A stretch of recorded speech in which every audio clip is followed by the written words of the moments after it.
Muto is 8th of the season, jumping on Youngman.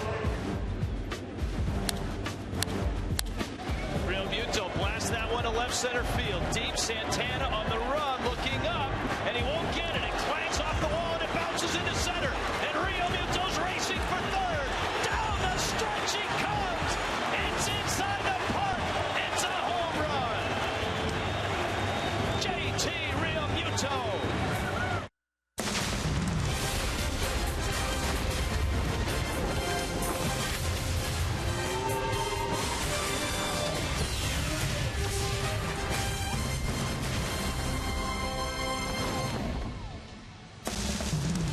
Marlins and Brewers ready to finish off the series. A thrilling win for the Fish last night. And the Marlins will try to win the series tonight. Roof is shut, some clouds around. Justin Ford getting loose.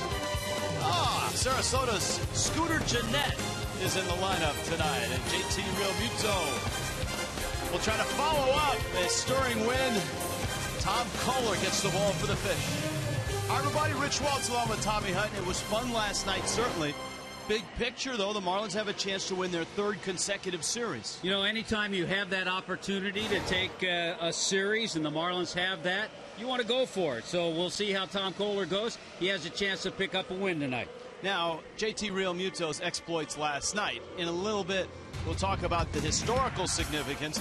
But as far as the game went, this was a big, big impact. I keep thinking about it this way, Rich. He's 24 years old. Remember, just 3 games in AAA for JT Real Muto after being on that championship AA team in Jacksonville last year.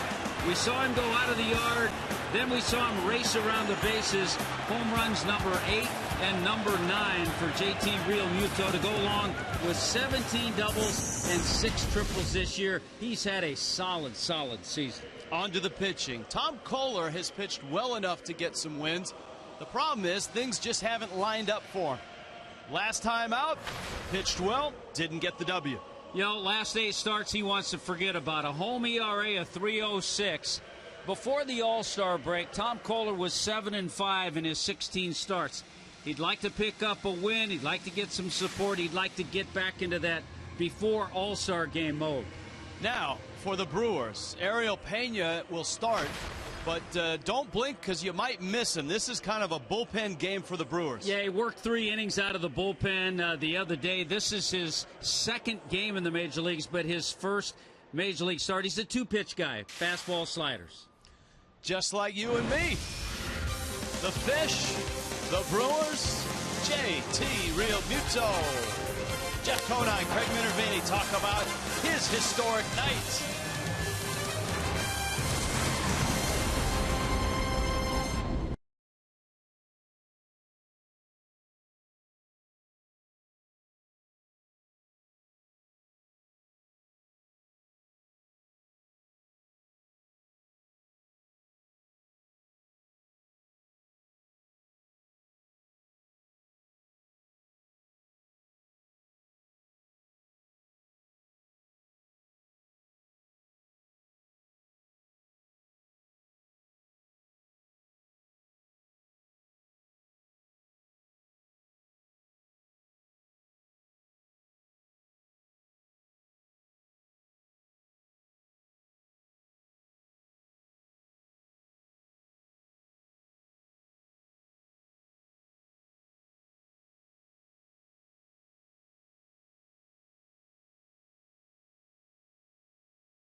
Base out to center field, and we find Craig Minervini and Jeff Conine. Thank you, Rich, very much. With Niner here, we're going to talk a little catching with JT Realmuto. He's having a great homestand, but last night's the game he's never going to forget, no matter what, because it went in the annals of Marlins history and even baseball history to some degree for what he did, the old innie-outie, if you will. Yeah, we're not talking about belly buttons either. We're talking about an inside the park home run and a regular home run over the fence. Of course, multi-homer games in that fashion has only been done two other times by Derek Lee and last Hanley Ramirez back in 2006. And when you talk about historical significance, it is a pretty amazing feat what he did last night here at Marlins Park. Former Marlins broadcaster, our friend, the late Gary Carter, the last catcher to do it in May of 1980 when he was a Montreal Expo. And Gary didn't run the way JT ran, although he was, of course, a great athlete. And I believe he played football, too, back in his day. But JT Realmuto, look at the odds and ends in Major League history. That's what we're talking about, the annals here. Yeah, 204 times been done, 65 less times than a no-hitter by a pitcher, and 86 less times than a cycle, which has not been done by a Marlins player in their 23-year-plus history. JT Realmuto has a 6-for-13 homestand going. Remember, he set a club record with those that RBI. He had 5 RBIs in that 6th inning against Boston, and he also has 6 triples, tying Santiago for the all-time franchise lead. So quite a rookie year so far for him. Good stuff. Good stuff. Overall, the numbers are maybe a little low for him, I think, where he's going to be at his peak, but great stuff for JT Realmuto. Absolutely. He'll try to lead the Marlins to victory tonight, and if he does, it will be a series win against the Milwaukee Brewers, a ball club that has had a rough year but playing much better of late. They've won 8 of the last 11 ball games themselves. So Marlins Brewers coming up, rubber game on Fox Sports Florida.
Toyota, let's go places. By Vico Painting Contractors. Top quality work, excellent customer satisfaction. Visit VicoPainting.com. And by Auto Nation. Save on over 70,000 vehicles now. Visit us online at AutoNation.com. Dan Jennings and the Marlins trying to win their 3rd consecutive series. Sweep of the Braves, 2 of 3 from the Mets, and a split so far with the Milwaukee Brewers, who arrive at the plate. Yeah, Ryan Braun, good to be back in South Florida for him. He always hits well here. Brought to you by JM Lexus, Jeanette Herrera and Braun. Adam Lynn, Chris Davis had a big game against Tom Kohler last time they faced each other. Domingo Santana's in center. Gene Segura's at short. Nevin Ashley behind the plate, getting a taste of the major leagues. And Ariel Pena will hit 9th. look at Kohler, the 28-year-old out of New Rochelle, New York. Well, one thing, Tom Kohler has taken that ball every time his name's called. 27th start this year. Looking for his first career win against this Milwaukee Brewer team. He's had 4 previous appearances, 3 starts. And you're right about Chris Davis. He has to be careful with him tonight. Scooter Gennett. Pitch a penny, proud to make that a strike. Brings you the first pitch. Gennett, Elian Herrera, and Ryan Braun. The Brewers flexed their muscles collectively on Monday. And Gennett turns on one. Takes it down the line, but foul. 9 runs on 15 hits behind their youngster and a good-looking starter in Zach Davies. Last night, their top prospect, Taylor Youngman, was on the mound, and the Marlins got to him. Miami a 6-4 win. Gennett goes to get a new bat. Adam Conley and the bullpen last night for the Fish. Kyle Barraclough getting the win with an inning and 2/3 of overpowering relief. Gennett lashes one into center field. That's a base hit. Yelich picks it up. And a leadoff single for Milwaukee here in the first. Miami's defense, Marlins have been playing great defense of late and all season long. You know, we see this alignment in the outfield with Derek Dietrich getting the start. He goes to left. Yelich moves to center. Ozuna is in right field. Prado, Miguel Rojas, Pete Gordon, Justin Bour around the infield. And the star of last night's game, JT Real Muto behind the plate. Elian Herrera, the switch hitting third baseman.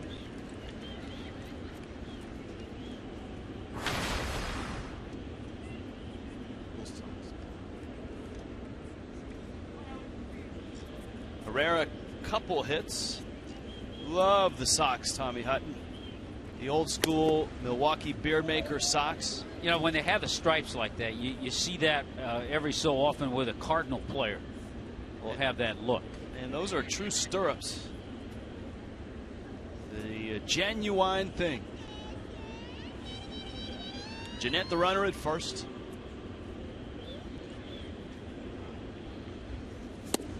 And a swing and a miss by Herrera. Kohler start against the Brewers. 4 1/3 innings. He gave up 7 runs on an afternoon weekday start. Walked 4, struck out 4. When we see Tom Kohler get in a groove, he has that curveball working for him. He'll use his slider, use some changeups. Last time out against the Mets, a no decision, but threw the ball well. And I thought really settled in that second inning using that curveball.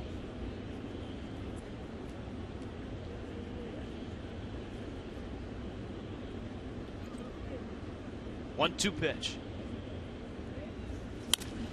To first, off of Bour's glove. It trickles into right. Gennett's not stopping, and he ends up at third base.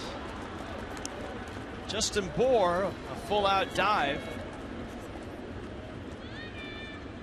And because he deflected it, Gennett easily got to third. Just a matter of inches. If Justin Bour makes this play, the Marlins at least get it out. And I don't think Gennett goes first to third if the ball is not deflected. Ozuna was charging well, and he wasn't playing that deep.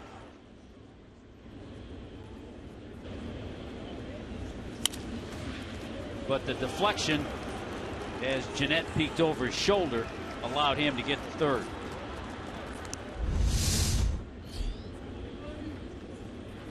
There's Gennett, Herrera at first, and Ryan Braun, who always seems to hit Miami, especially in Miami, whether it was at the old football stadium or here at Marlins Park. He hit pretty good at Mark Light too. That's a great point. He's touched all the bases here. You see 5 hits already in the first 2 games. Braun 3 hits last night, all singles. An RBI double and a single in game 1. Bit of a renaissance year for him, healthier season.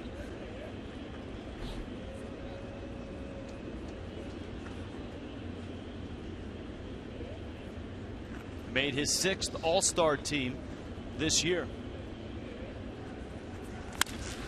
Hard on the ground, dive there. Rojas got one, turn, got two. Gordon made the turn. Braun reacts as if he's safe. In fact, he's taking off his leg guard and looking into the dugout, hoping that he gets a chance to run. And the Brewers are on the horn to their video room. It's a tough turn, a great play by Rojas. He has to spin, and then D. Gordon steps behind the bag with the strong throw. Wow. Back of glove. Foot is down there. I think he may have beaten it. But is it going to be enough to overturn it? And you know what? If you're the Brewers, it's the first inning. If you don't think there's enough to overturn it, you don't challenge, because you'd lose your challenge. And they're not. So I think inning and lack of evidence. But Milwaukee will take the run, and they get an early lead. Well, it's a great double play turned by Rojas, D. Gordon over to Justin Bour. Adam Lind now.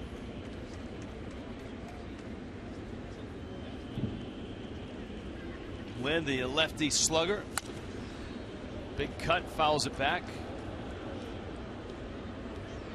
Out of Anderson, Indiana. Played his college ball at the University of South Alabama, and we can't get through that without noting it's the same Institute of Higher Learning that produced Juan Pierre. Down goes Lind. Kohler gives up an early run. Miami will try to answer in the bottom of the first.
Gordon coming to the plate as the Fish and the Brewers end this 3-game series. Miami's lineup brought to you by JM Lexus, Gordon, Yelich, Prado, Justin Bour. Last 10 games have been productive. Marcell Ozuna, Derek Dietrich, JT Realmuto, Miguel Rojas is back in there at short, and Tom Kohler hits 9th. 7-game hit streak for D. Gordon. Ariel Pena, fastball for a strike. And this right-hander spent most of the year at Colorado Springs. Out of their bullpen and made 7 starts. That's why the assumption is that Pena will go 3 innings, maybe 4. He was working out of the bullpen in the minor leagues. His only other major league appearance second game of a doubleheader in Cincinnati. Worked 3 innings. Picked up the win in that game. Guy that pitched in the Futures game back in 2012.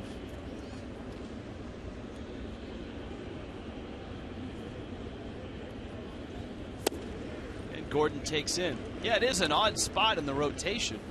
It is supposed to be a Matt Garza start. But he's been vocal about his desire not to pitch out of the pen. And so the Brewers are kind of using it as a proving ground for young arms. Gordon out to shorts. Segura gets the outs.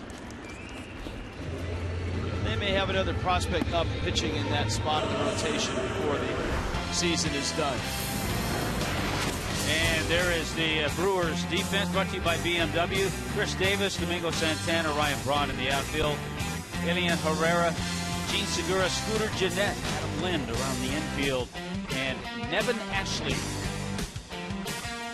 Got 2 guys, the battery, each has spent 9 or 10 years in the minor league. So a lot of minor league games between Ashley and Pena, the pitcher and catcher. Here is Yelich.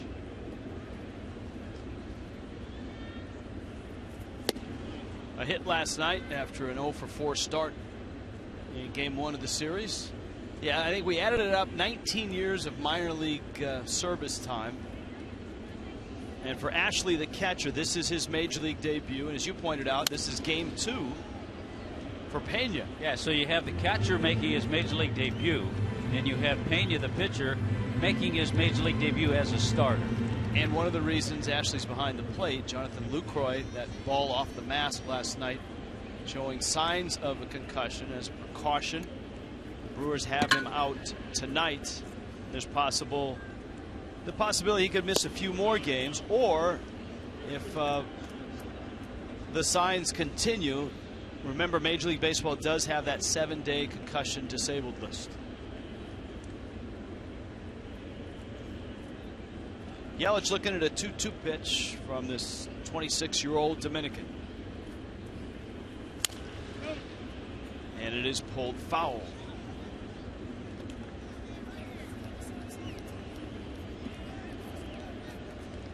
There's a look at Matt Garza. The Brewers need him next year. He's got a sizable contract and leaves a sizable hole in their rotation when he's not pitching. So decisions for Craig Counsell, ball club. The Brewers have played pretty well ever since Counsell took over. They're 54-59 under Counts. And of course, they're still looking, the Brewers are, for a new general manager. With Doug Melvin resigning. Yelich works a walk on his way to first.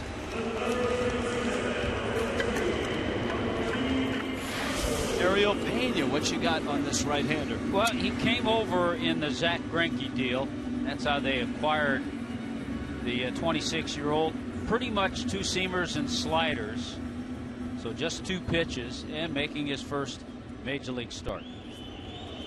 You know, talking about their front office, had a chance to chat with Vice President and Assistant General Manager Gord Ash, who thoroughly has enjoyed Marlins Park. This is the first time he's made this trip. Gord Ash, longtime executive with the Toronto Blue Jays.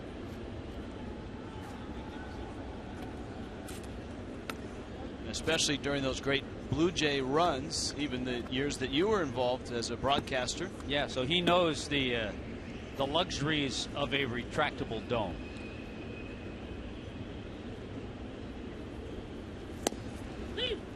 Prado takes a strike. Martin Prado certainly had a great weekend series against the Mets with 2 walk-offs, sacrifice fly on Sunday, the RBI double on Friday night. He drove in a run with a hit last night.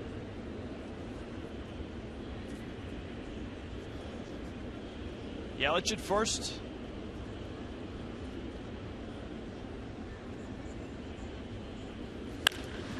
And Prado whacks one to center. Santana back, and he sizes it up and makes the catch. I think the other thing we've seen, Rich, in Domingo Santana We've heard about his offensive prowess. We've seen him take one deep, but he moves around in the outfield pretty well. 6'5", went back and got that ball.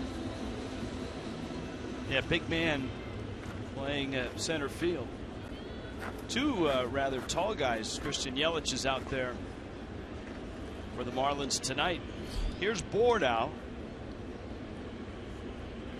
Brewers into their aggressive shift on the infield. Bohr takes a fastball for a strike. See all four infielders in your shot. You know, we talked about Pena coming over to the Brewers in that deal for Zach Greinke. Gene Segura came in that deal as well.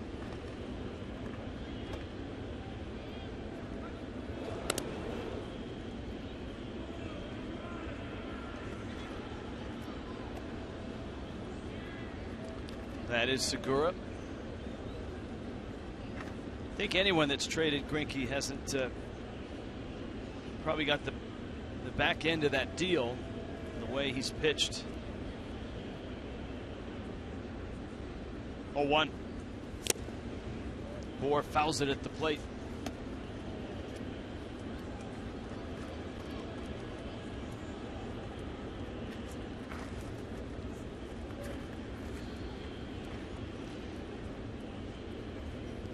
A lot of starts in the minor leagues. 168 starts, 213 games for Pena.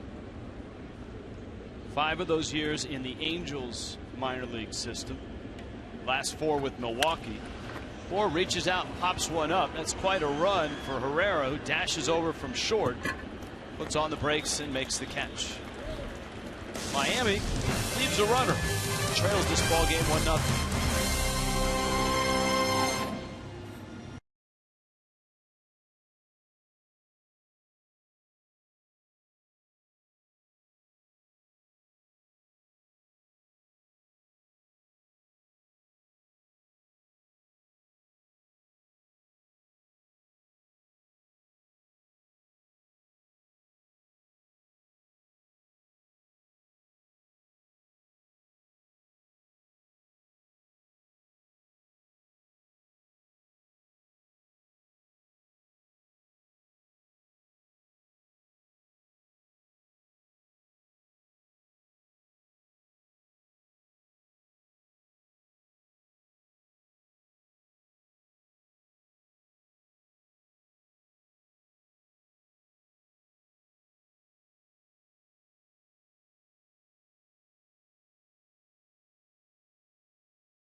Por Kendall Toyota. Marlins Park in Miami. Fish and Brewers finishing a 3-game set. Off day tomorrow, and then Friday night the Washington Nationals arrive. Whether they're in one piece or not, we'll find out after last night's bullpen collapse in a 2-game swing game against the Mets. Their bullpen has wilted in both of the games, in both of the losses to the Mets, and that's an enormous swing in the standings. Here the Marlins trying to take this series, trying to get themselves win number 59, keep a hold of 3rd place in the East. Chris Davis, fastball up from Tom Kohler. It's 2-0. Davis got into a couple of Kohler pitches in Milwaukee back on the 19th of August. 2 home runs. That was part of a 10-homer August for Davis. You know, the Brewers have tapped into a few of Tom Kohler's pitches. A couple of years ago, Ricky Weeks, and Corey Hart hit home runs. Last year, Mark Reynolds had a 2-homer game against Tom Kohler. Well, Davis walks, and Domingo Santana comes up. Gene Segura right behind him. And speaking of home runs, Bryce Harper has put the Nationals up quickly, 1-0. As we learned, long way to go.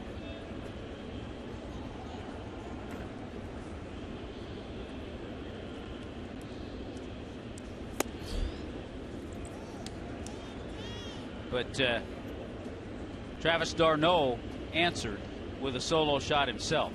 So back and forth at Nationals Park already. Strasburg and DeGrom.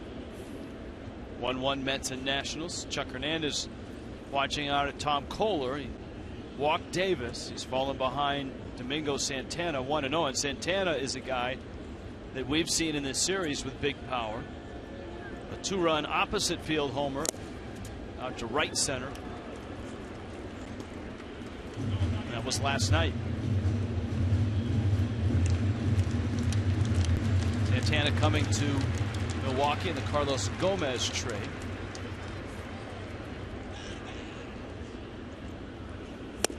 Hey. 1-2. Good slider from Kohler, who in 20 of his 26 starts now has gone 6 or more innings.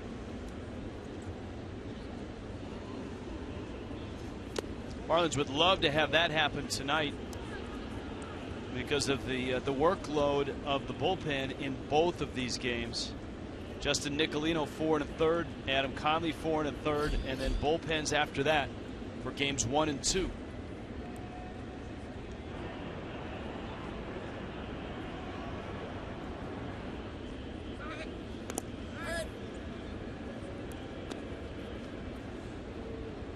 Davis with 4 stolen bases this season.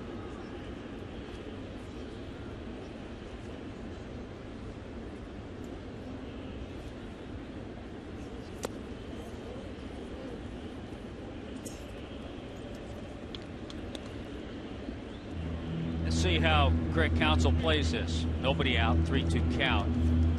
He's got a guy susceptible to the strikeout at the plate, but let's see how he plays it.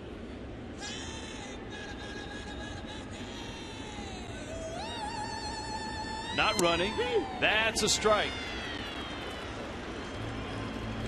So the Brewers didn't run and they didn't hit.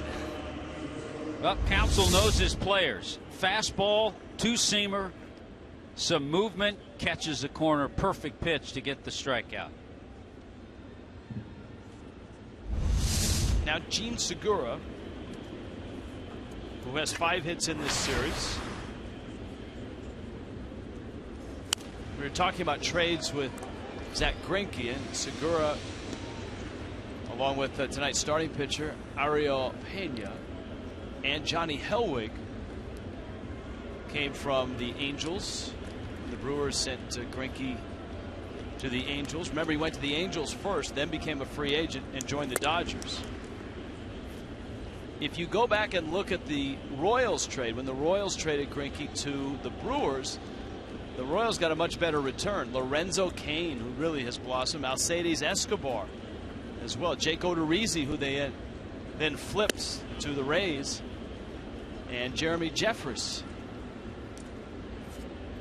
That's not a bad, I mean, I know it's not Greinke, but you get Cain and Escobar and a piece in Odorizzi that you used. That's not bad by the Kansas City Royals.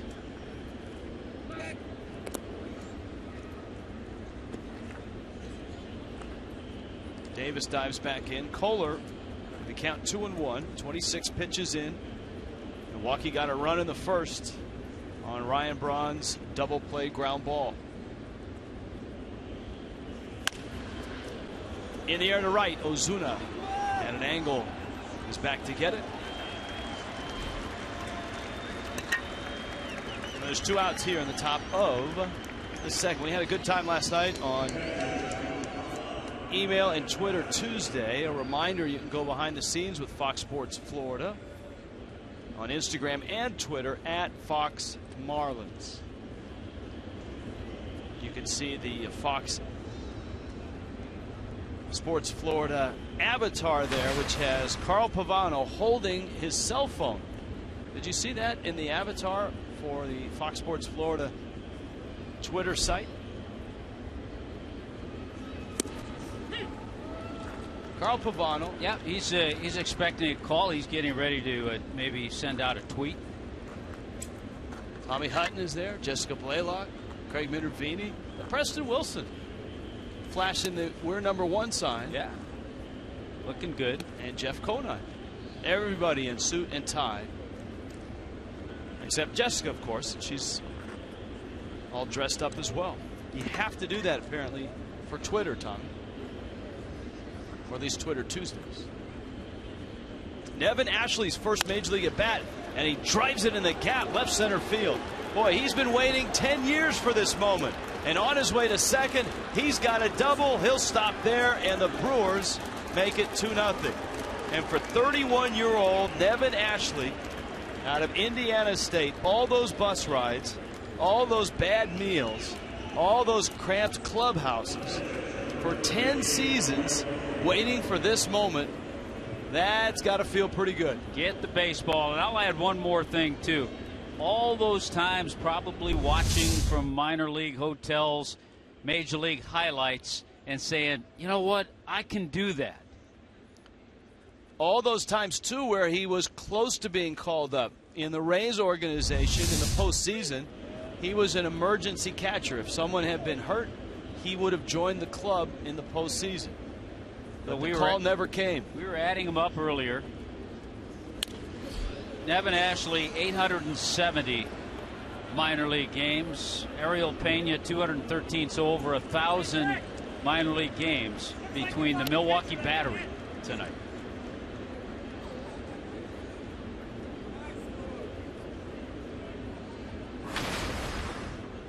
This is Pena. He actually has an at bat in the big leagues. He's behind in the count, 0-2. And down he goes. Well, the Brewers get another. Nevin Ashley in his major league debut, his first AB RBI double.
Where the stakes aren't real high. You've got a guy, Nevin Ashley, at 31, making his major league debut so long in the minor leagues. 870 minor league games before tonight. 10 seasons there. And an RBI double chases home a run. And when the inning ended and Ashley got to the dugout, that was quite a scene. Here it was.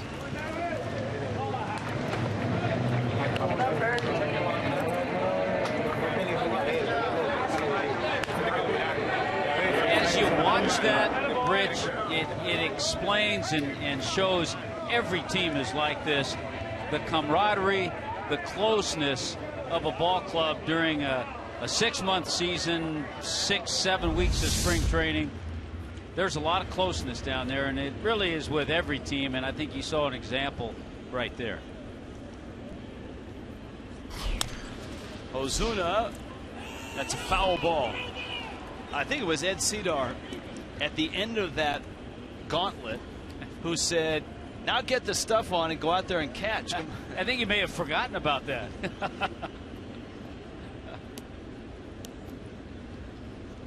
There's Ed. Oh, now Miami's got to figure out how to get some runs. Ariel Pena won't be there for long. If the Brewers get 4 innings out of him, I think they'd be thrilled. And it's a bullpen game from there.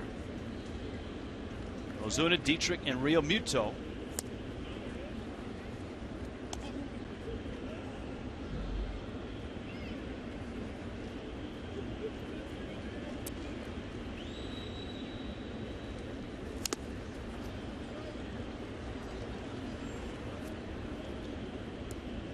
There was a slider. I think you're seeing 2 seamers and sliders.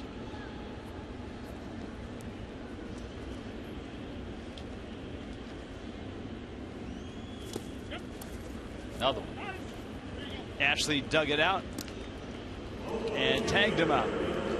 This weekend, the Washington Nationals arrive. Who knows where they will be at that point in the East.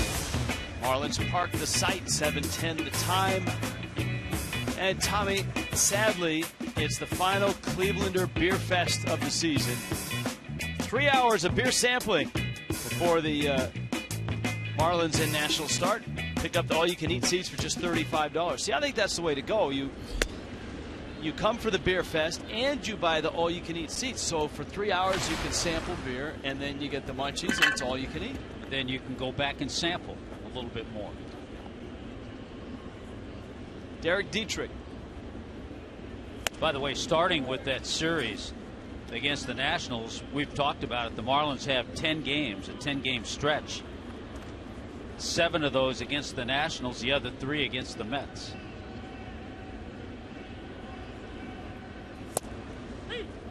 Outside corner.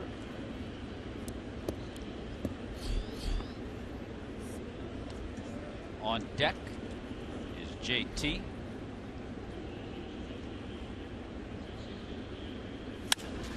Dietrich to left. Davis, lots of room, and he makes the catch. And that Mets Nationals game is 1-1 now, top 3. And here is Real Muto.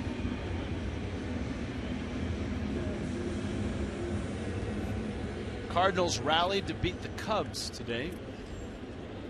Cubs were 5 outs away from handing St. Louis their 5th loss in 6 games. Yeah, the Cubs had a 3-1 lead.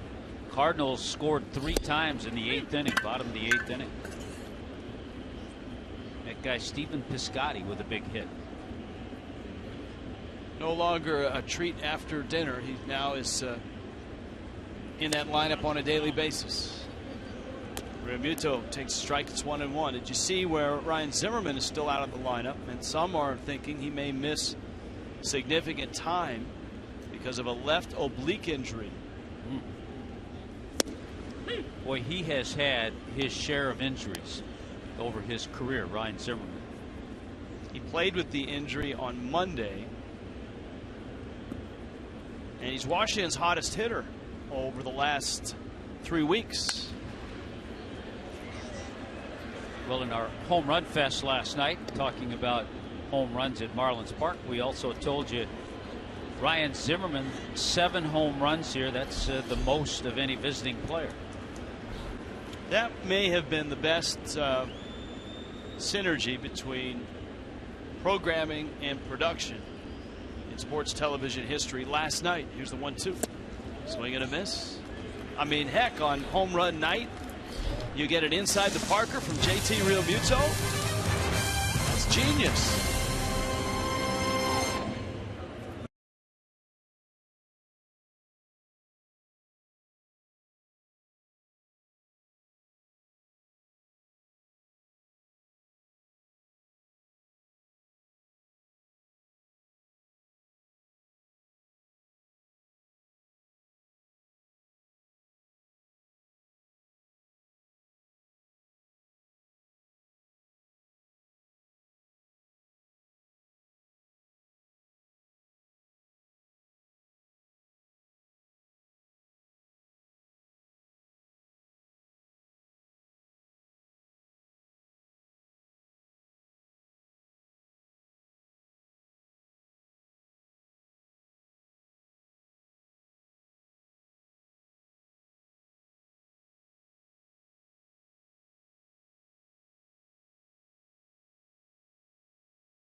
Hashtag your strongest fan photo, FL Data Strong Fan. There you go. That would be strong. Tommy, do you agree? Yeah, that's pretty strong. All right. Well, T-Mobile, maybe less strong there, but still, that's not bad. And not so much. It's all brought to you by T-Mobile. That's good, though. Anybody with gray hair tweeting is good. Here is Scooter Gennett.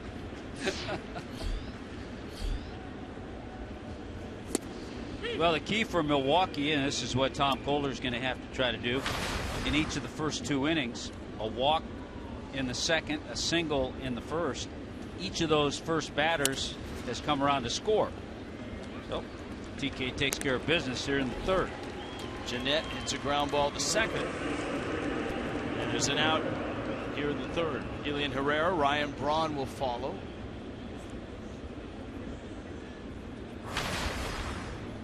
The Brewers and the Marlins have had similar seasons. Rough starts, a managerial change, and never quite able to get on their feet.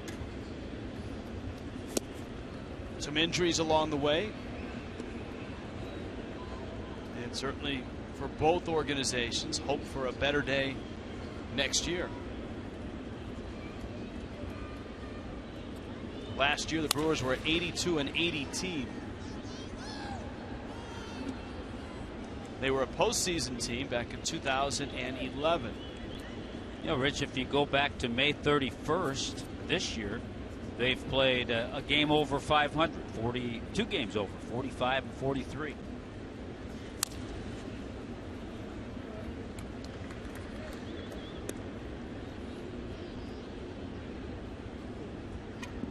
Kohler out in front, the count 0-2.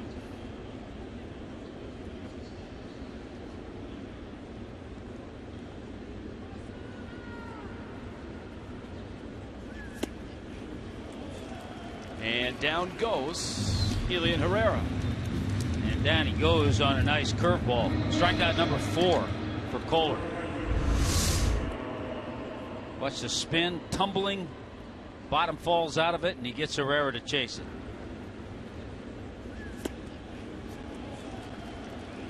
In the 4th inning, we will have a special guest from the Marlins dugout. Jose Fernandez will join us and get us up to speed on the preparation for his return to the rotation on Saturday against the Nationals. Here is Braun. Speaking of returns, an ex-Marlin whom we saw, I want to say two and a half weeks ago in the hallways here at Marlins Park with a weighted vest doing a squat walk, so to speak, lunges, if you will. A.J. Burnett is back, and he pitches tomorrow night. He'll face Milwaukee. Yeah, the Brewers head up.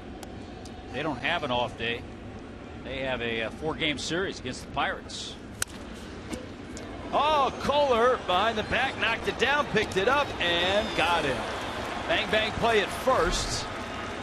They'll probably look at it, but for Tom Kohler, a nifty move to get the out, and Rob Braun, who again is sitting there waiting at first base for the 2nd time tonight. Now, he was completely wrong last time. He thought he was safe. This time, it's almost the exact same, isn't it? You got to like the reactions, the instincts, the backhand knockdown by Tom Kohler, too. Yeah, he's hoping to catch it cleanly, but he knocked it down, was able to get it. We'll see if he threw out Ryan Braun. I think they are going to challenge. Back of the glove. He's safe. I think he beat it. That one actually a little more clear than the double play in the 1st inning. Yeah, this one actually means a hit for Braun, too.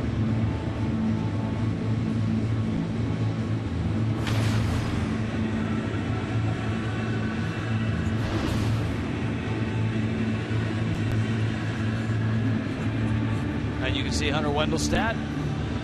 I think the umpires, Rich, went to a school in the off season to work on their official looking stance while they're waiting for the ruling to be made.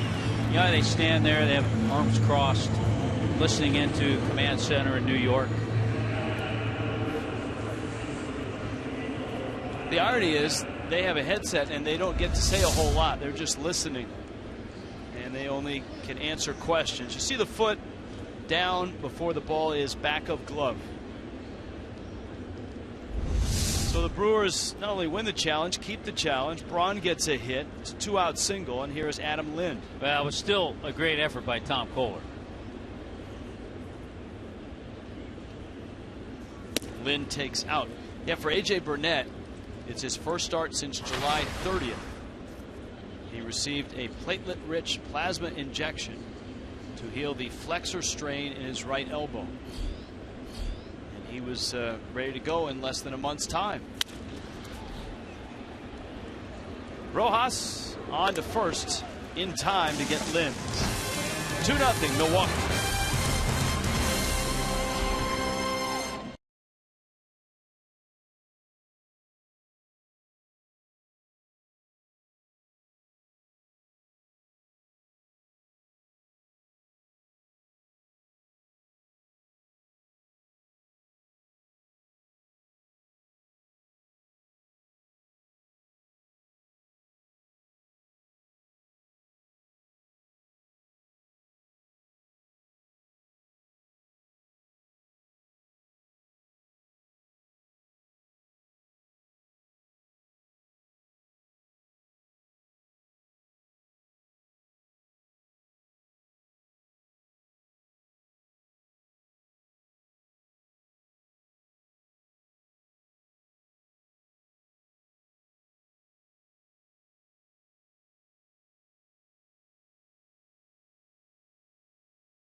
Braun and the Brewers. Braun, remember, last year missed time with that thumb. Watch this swing on Phantom Cam. Oh, the hands, his fingers pop right off the bat. You don't think that hand, and you know that is actually a good shot because it gets us thinking about the area that's still troublesome for Giancarlo Stanton. It just shows how important the hands are on a bat. And you can see how hitters in a day in and day out situation. Rojas screaming one hopper to Segura, who gets him by a couple steps. You can see how hitters on a daily grind, 6-month season, 162 games, how their hands get beat up and bruised. Watch the hands. Wow. Oh. And he played with that thumb issue. He had a variety of injections into that spot, trying to get that thumb better. Here's Tom Kohler. D. Gordon to follow.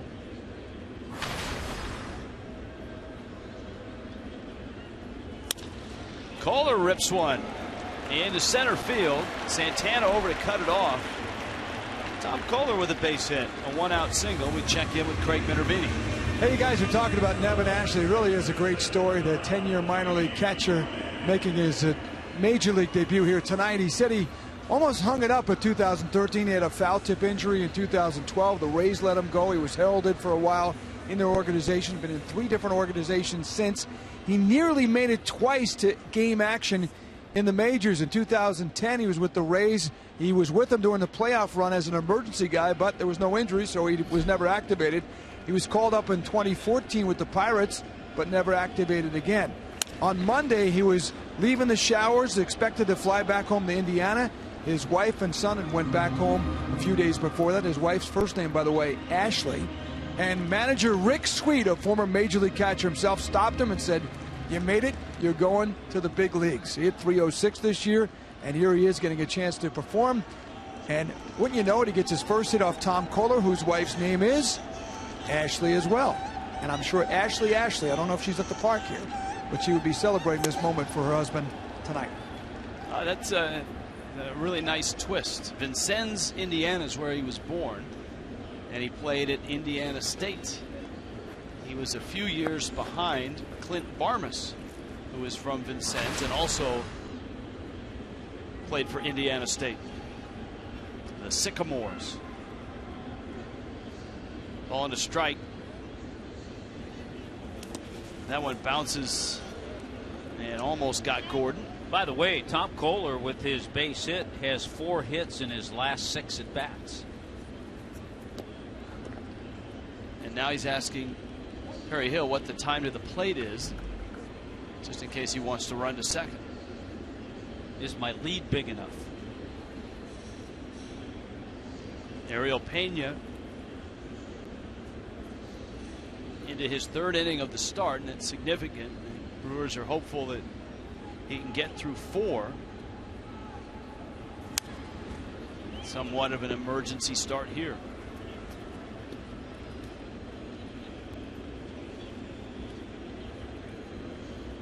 Weekend's rotation for the Marlins. Jared Cozart on Friday. Gio Gonzalez for the Nationals. Saturday to be announced, but from what we understand, and we'll ask him here shortly, Jose Fernandez will start on Saturday nights. Brad Hand on Sunday against Max Scherzer.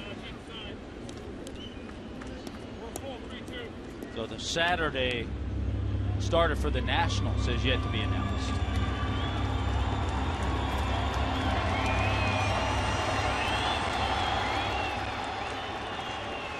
One out. Kohler at first.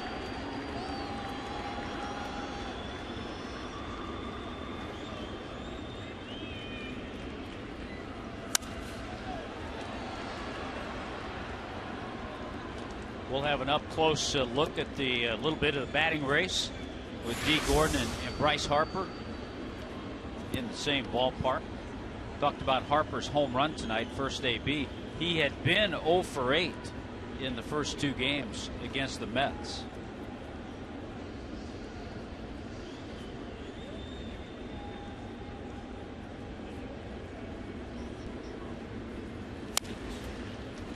Gordon pulls that one foul. That game is now top 4. Mets and Nationals 1-1. Braves and Phillies are back at it in Philly tonight. Atlanta up 2-1 over the Phils with the Marlins win last night. Miami pushed themselves 3 up over Atlanta and 4 up over the Phillies. Phillies in the basement right now in the East. 3-2 again to D. Gordon. And it's up. D. Gordon walks. Now Yelich.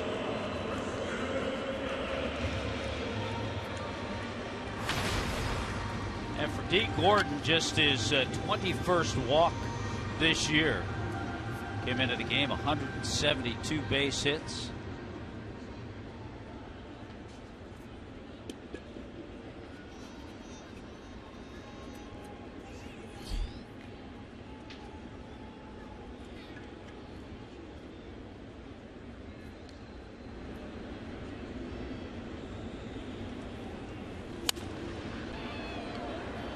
That one's going to find seats. And the count 0-1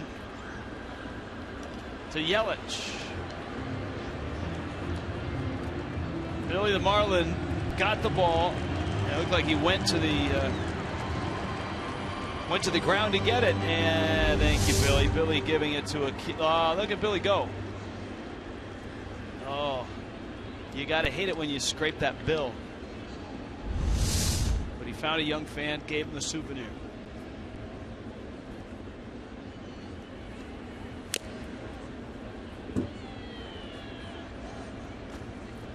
There it is. Nice souvenir. Now, you think his grandchildren will believe him when he says, I went to a Major League Baseball game and a 6'8" fish gave me a baseball? Well, they have pictures now to prove it. Yeah, that's a good point. See, that would be a strong fan photo.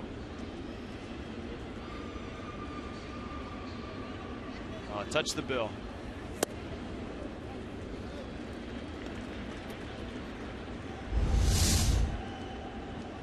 Nice little victory dance, and Billy, rightfully so, he worked to get the ball, but then gave it away.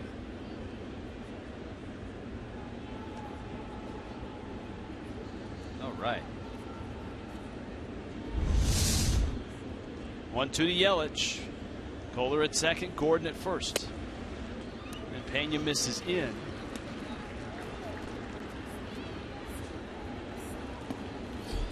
And the other reason Pena is not going to go too long this year in AAA, he was in 43 games with just 7 starts. His last start in the minor leagues was August 31st, and he went 6 innings against Omaha. And he gets Yelich on a sharp breaking ball that got under his hands. Well, he has shown a pretty good slider.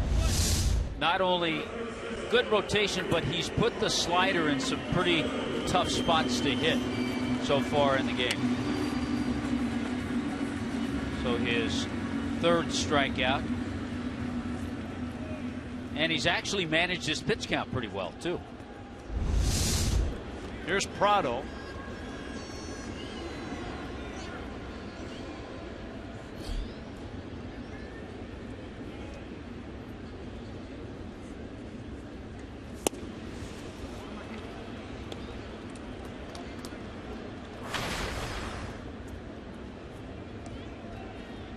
Like what Prado told us the other night, Rich, some of the little things they do when a final out's recorded, the ball going to him and all that around the infield, he likes that because it creates continuity. It creates everybody out there on the playing field staying in tune with each other, staying in the game.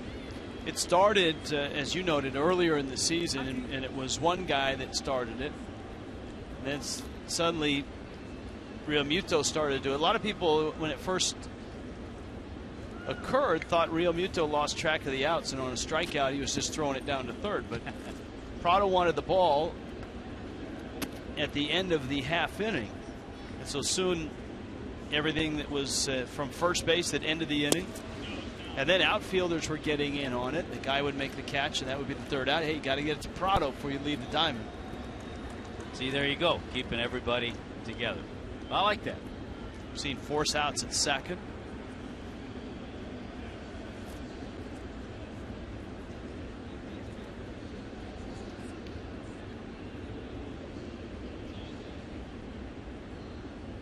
One, two.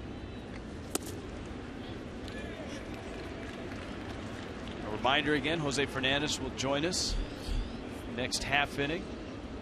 Justin Bour hoping to get some swings this half inning.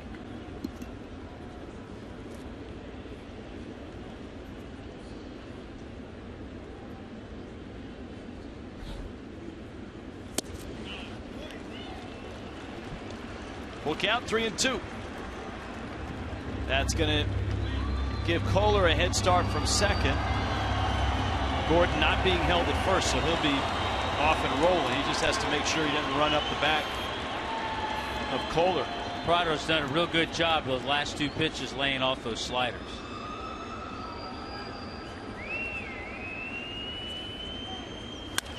Prado into center field, and Gordon's already around second, headed for third. Up with the ball is Santana. Gordon's coming home. Throw is wide, and he scores from first on a single by Prado. Unbelievable! D.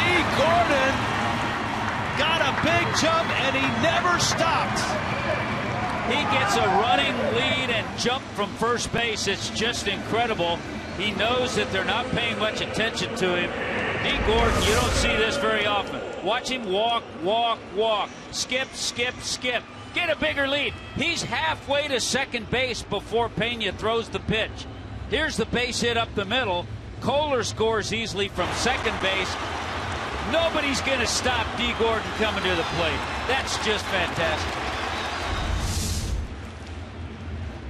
There's something you don't see every day, and it wasn't like that was a base hit. It was in a gap or a funny spin. That was just a single up the middle. Right up the middle.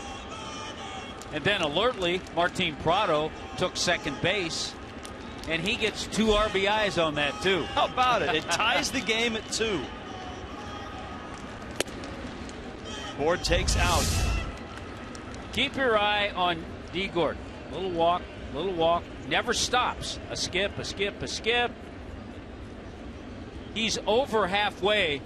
He's over halfway when the pitch gets to the plate. And look, as he rounds second base, the ball's just going into center field. Wow. Bour out in front lifts a fly ball foul. So last night, Rich, we saw a catcher with a home run outside the park and inside the park, which is a rare feat, as we pointed out. And tonight, you see D. Gordon scoring from first base on a single. You don't see that very often.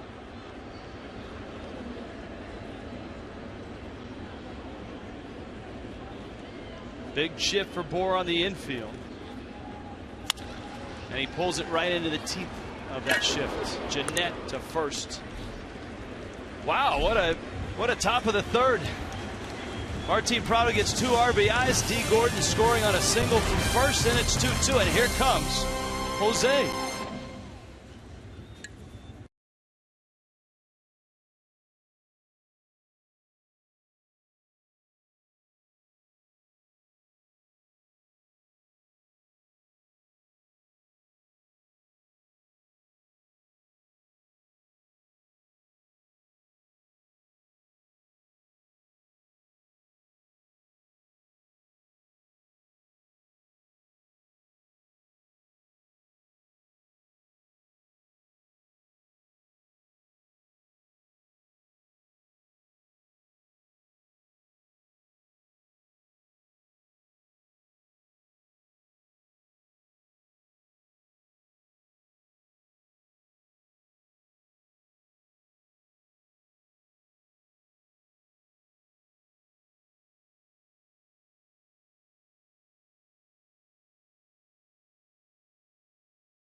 pleasure of watching D. Gordon play on a daily basis is not lost on us, Tommy.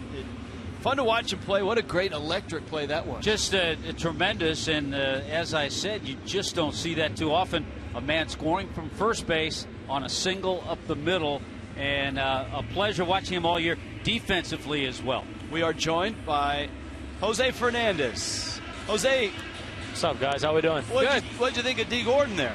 Incredible. All season long, it's been fun to watch, and you know, it's great to have a guy like that, and you know, the energy that he brings to the team is really amazing and really important for us as a team. You got to be looking forward to your start on Saturday. Tell us what you've been thinking about this week, how you feel after your sim game the other day. You know, I feel healthy at you know, as a guy that stretched out 75 pitches in the sim game, and it was great. It was great. Try to make some good pitches and try to get out, and but it's fun. I'm looking forward to pitch. That's what I love to do. You guys know that, and you know, hopefully give a good show to the fans and win some ball games. When you went down with the injury, how soon was it after that you knew in your own mind that you'd come back and pitch this year? You know, we took exactly 7 days after that. I came to Miami and we got a MRI, and we threw 7 days after that we started playing catch again, and I was ready to pitch. You know, everything was really good, and we just followed the process and listened to the doctors, and you know, trying to get better, and you know, thanks God that I'll be back on Saturday. Give you some peace of mind as well heading into the offseason if you make these 3 starts. I think it's 4. Yeah. 4? All right. I figured out 4. I'm like you. I figured out 4 already. Yeah. Oh, trust me. I figure. I count. I've been counting, guys, for sure. For sure, I've been counting. How about the simulated game? Who was the toughest hitter you faced? Frankie Menachino? You know, it was great. I'm walking in, and Chuck is telling me, "Hey, Frank is going to hit. This is going to be fun." But I have my game face on, so I was really trying to make good pitches and to do a really good job. Honestly, that was really important to me, and I was really getting after it. Tell us about the blue glove. All of a sudden, you got a blue glove. Where'd you get it? Are you going to use it in the game? I don't know. You guys maybe can answer that to me. But I got it from Wilson. I ordered it since spring training, so it took a little while to get here. And I don't know. Maybe. I mean, if the fans want me to use it, probably I will. I don't know. With your rehab, you been swinging the bat at all? I know that's always a big part of your routine. Have you been able to swing? It's fun, man. It's been fun. You know, I was bunting in the cage today a little bit after the pitcher's BP, but you know, I think it's great. So, and seeing TK getting a hit, you know, and scoring the run, that's going to be fun, and it's always fun for us. We always joke around, and we'll see who gets hits and who gets the bunt down, and we try to make it fun. Who's the best hitting pitcher right now? Because all of us, the last week and a half, 2 weeks, Marlin pitchers have had good days at the plate, whether it's Kohler or Conley. Even Nicolino got his first major league hit. You know, I honestly think that we all taking you know, we're taking pride in doing that and hitting and helping ourselves out. I think that you know, it's really important to get the bunts down and, you know, try to really pay attention to that. And I just go out there and just try to hang around, and if I hit, I hit. If I don't, it's fine. Obviously, you know, we're not hitters, but you know, we got to try to help the team out and help ourselves out.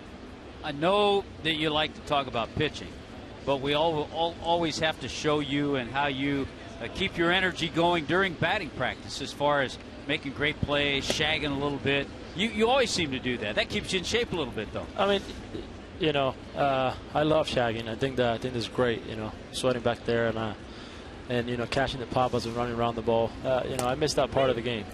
I do miss it, being out there and shagging some balls and sweating a little bit. But it's so fun for me, and I wouldn't change it for anything, I think. Hey, seeing pitchers make great plays. How about the play the other night that Bartolo Colon made? That was impressive. I mean, you know, I saw him going after the ball, and I honestly thought, how is he going to throw that ball? That's the only thing that went through my head. I was like, how is he going to throw that ball? But, I mean, I did not expect that at all. Not at all. I don't think no one did. Yeah, here's the play we watched. The best part about it, to me, was the smile he had. He was smiling when he approached the ball, almost like he knew exactly what he was going to do. And he did it. And I think when you do a play like that, I think when you go into the ball, you're actually thinking how you're going to throw him out or how you're going to throw. So actually, Tigger is throwing the ball really well right now. Yes, he is. Yes, he is. Yeah, Tom Kohler's got it in gear. 2-2 Marlins and Brewers. Jose Fernandez with us right now. He pitches on Saturday. On Sunday, Jose Fernandez figurines will be given out. Now, have you seen the statue that's going to be given out? Yeah, I have. I think the beer is just a little weird, but I don't know. I think my beer is better, but I don't know. Yeah, I don't know. I'm trying to get there. They borrowed the beard from Henderson Alvarez. I don't know. Well, it's going to be a big weekend here at the ballpark, and we're so happy to pencil your name into the scorebook. Justin Bohr makes the catch. Jose, thanks for the visit. All right, and guys. Good luck on Saturday. Thanks, Jose. Thank you. Take care. All right. We thank Jose Fernandez for joining us. Tom Kohler has tightened it up. It's 2-2.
White and blue pride on Patriotic Night, presented by Community Coffee. Marlins and Nationals, of course it's against the Nationals. On Friday, September 11th at 7:10. Postgame fireworks spectacular, presented by Jimmy John's. Get a game ticket, Marlins Stars and Stripes cap. Go to marlins.com/special events.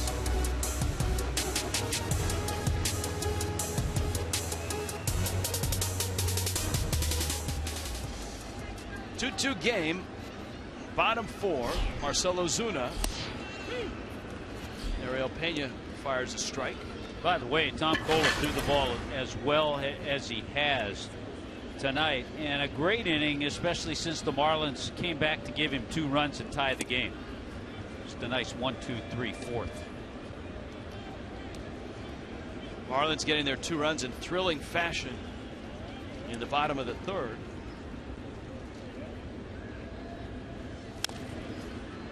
With a full count and 2 outs, Martin Prado lined one into center field for a clean single. D. Gordon was the runner at first, and he got such a great jump. He scored all the way from first on that single. South Florida Honda dealers, Jessica Blaylock and Jeff Conine. Pena started his windup. Figured he'd reload, maybe reboot.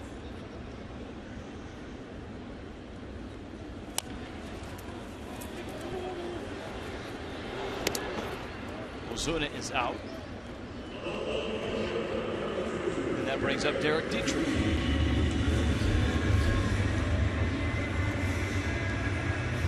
There's your box score. Not a lot of damage. One of the big hits certainly was Tom Kohler. Kohler's was the first of the night. You know, Tom Kohler's base hit got things going. A walk to D. Gordon. And then Prado's 2-run single.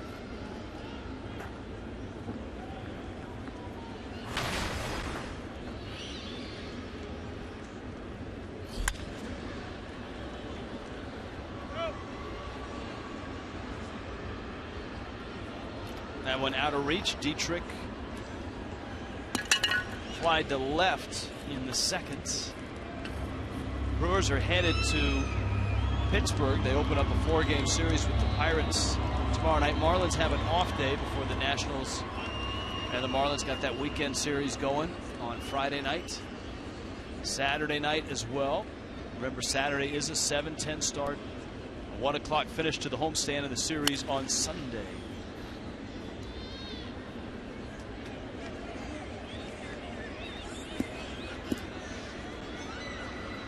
Oh, and 2.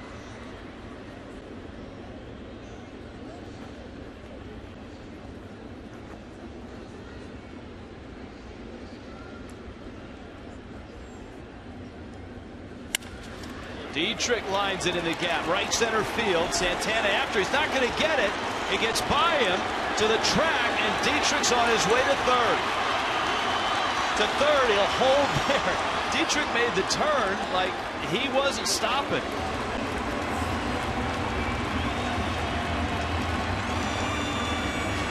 Hey, he's telling Lenny Harris he wanted the green light, but the ball already was the infielder's glove. He's been watching D. Gordon run the base, but you love the enthusiasm and energy. They're shading him into left center. He pulls this ball. By the time it's picked by Santana, he ends up at third base. So Derek Dietrich, with his second triple of the year, continues to swing a very nice bat. This year against the Brewers, 7 for 17. Dietrich, you saw that aggressive turn, had to put the brakes on. Real Muto can't check his swing, and it's 0-1. Infield is in, a chance to take the lead for Miami. Phantom cam. This is what putting the brakes on looks like.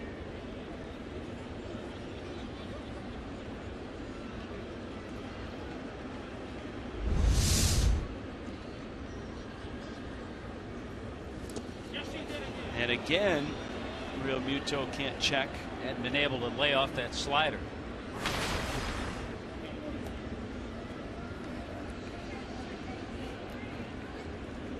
And what are the chances on 0-2 he gets another one?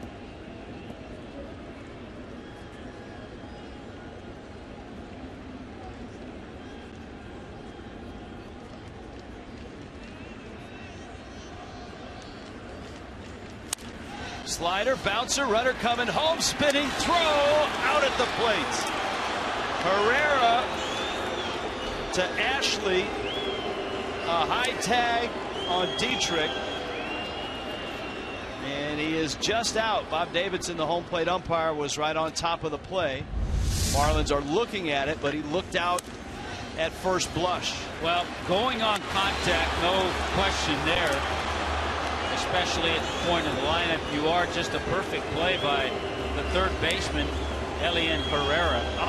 Let me ask you this, Hut. Is there a clear lane to the plate? No, there's not. But we'll see how it's ruled. A little bit of a lane there. As he catches it, now he steps in. So it's in between. It's I think allowable, but we'll see. Now, you don't have to challenge for that. If the umpires felt it was there, but the umpires haven't initiated it.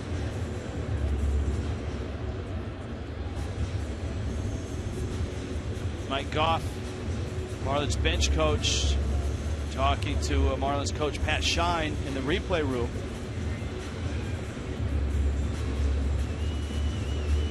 And I think whether he blocks the plate or not, that's in question.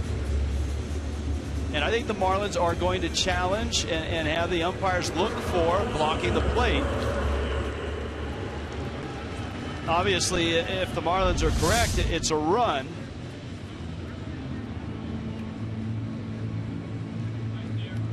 Right there, a bit of a lane.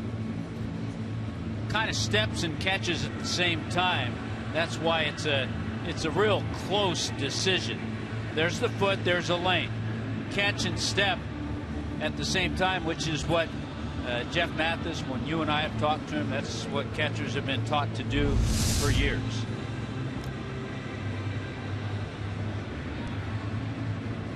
He's out. So the Marlins challenged. And Dietrich is out at the plate. Dan Jennings is coming to talk to Bob Davidson.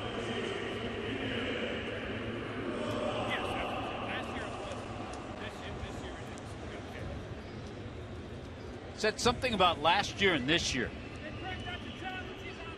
It is a challenge. You could hear Davidson yelling over to Craig Counsell. That's a challenge. He's out of him.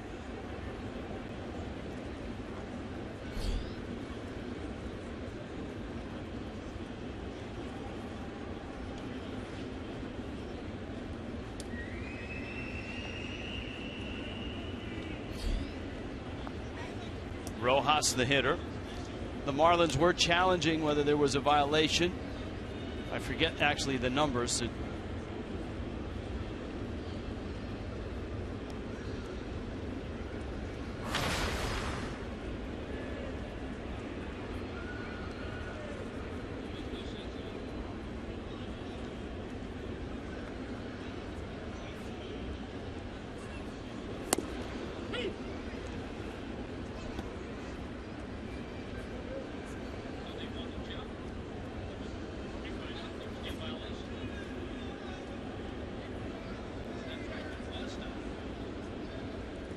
Real Muto, the runner at first. Rojas at the plate. And Pena with the 0-1. Runner goes. Real Muto, pretty good jump. Ashley's throw, and he's in there. That's a tough ask for Jeanette, who may have been late to the bag because he came flying in late. Watch this, Hut. It's not a bad throw. Yeah, he coming in from his second base position, but he's over there a ways and then reaches back. Stolen base number 7 for JT this year.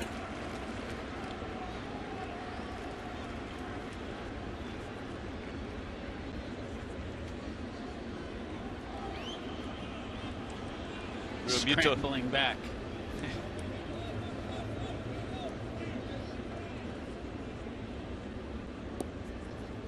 Well, runner in scoring position. Marlins have had a runner thrown out at the plate. Dietrich.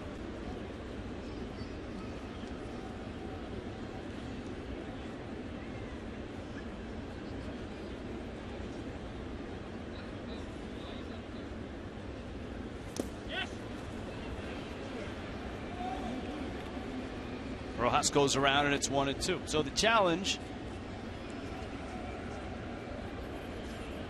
Marlins felt there was not a clear path to the plate, and I got to be honest with you, it's still a gray area. I think a little less gray this year than it was when it was originally initiated. Without question, more latitude towards the catcher now.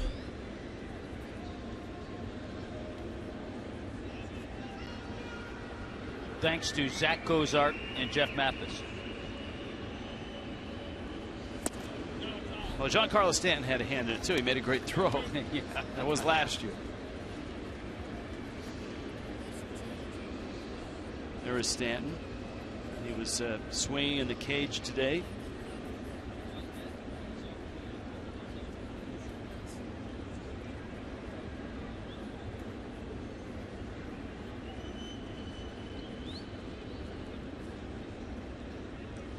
Big lead by Real Muto. Rojas takes in. You wonder if Pena is being ultra cautious with Kohler on deck, although Kohler had a base hit in the third. Yeah, he's in a position he'll probably throw that slider again because it's 3-2. First base is open. If he misses, he'll go after Tom Kohler.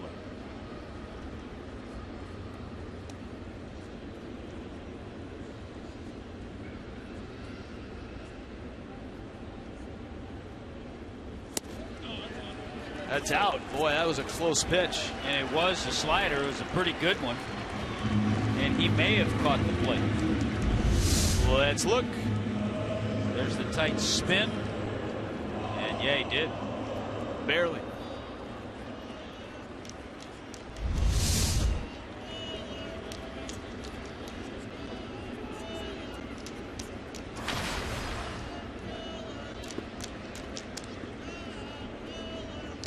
So here's Kohler now. The stakes a little higher than his last at bat. He's got a pair of runners on.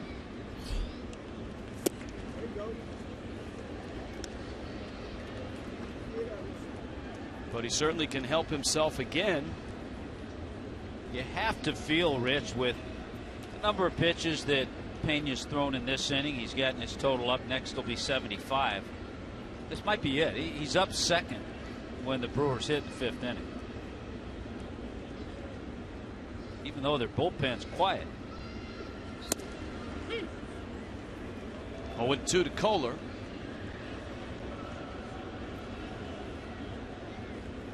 Speaking of pitching, sounds like the injury to Nathan Eovaldi maybe a little more serious. The Yankees are saying now he's done for the year. Well, let's hope for the best for Nathan. Yeah. Who had Tommy John surgery in high school.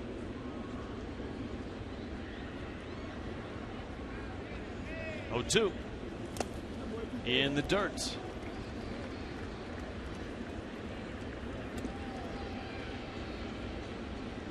Brewers rotation right now sets up Willie Peralta, Jimmy Nelson, Zach Davies, and Taylor Youngman.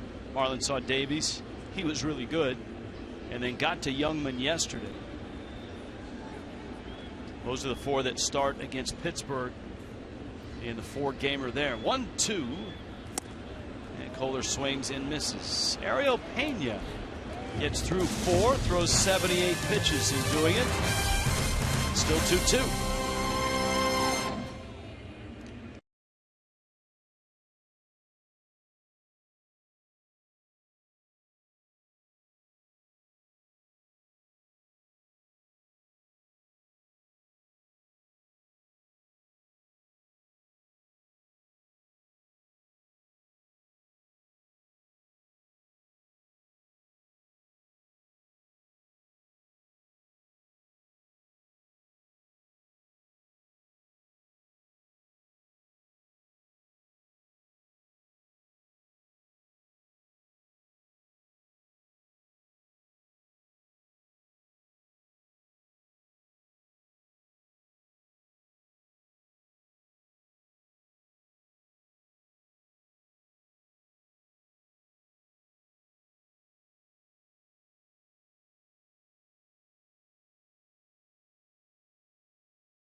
Meals, epic deals, and by the Florida Department of Transportation, reminding you, drive sober or get pulled over. In Miami tonight, Brewers and Marlins 2-2. 5th inning rolls around. Tom Kohler has settled in nicely after giving up a run in the 1st and the 2nd. Pair of strikeouts in a 1-2-3 4th. Tom Kohler with 6 strikeouts in this one so far. Miami trying to win their 3rd consecutive series after a sweep on the road in Atlanta. A weekend series win over the Mets. And right now a game apiece with these Milwaukee Brewers. Nevin Ashley, Kenny ready to lead it off. Ariel Pena is due up second, and he's on deck with a bat. There's Ashley. Ashley making his major league debut tonight. And the veteran backstop, if you will. 10 years in the minor leagues. In his first at bat, doubled into the gap in the left center to drive in a run. And you would assume that Pena will hit because there's no activity in that Brewer bullpen.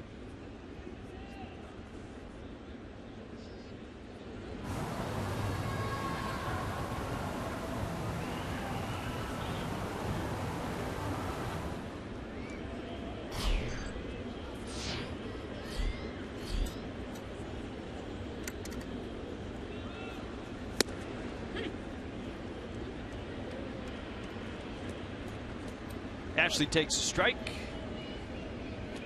Indiana State, of course, well known for their run in the NCAA tournament, fueled by some guy named Bird. Indiana State and Michigan State playing in maybe the most important college basketball game ever. NCAA championship, Magic Johnson and Larry Bird, the Sycamores. What an era that was.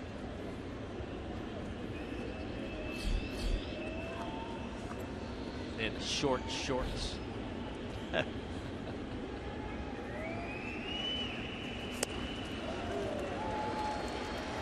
Kohler gets a strikeout. Ashley goes down, and he'll get to face Pena with nobody on base. Quick peek around the National League.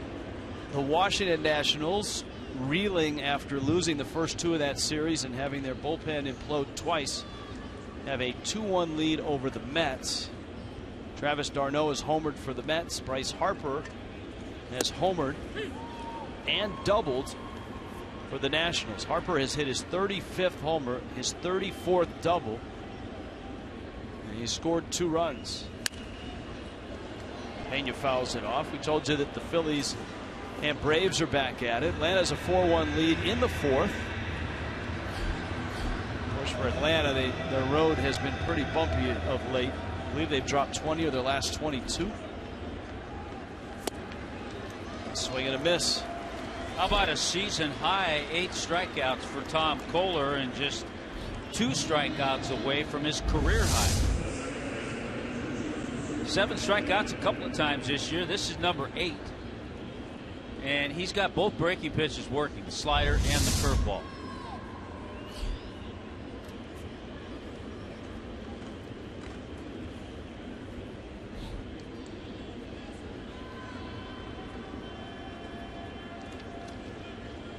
Scooter Gennett.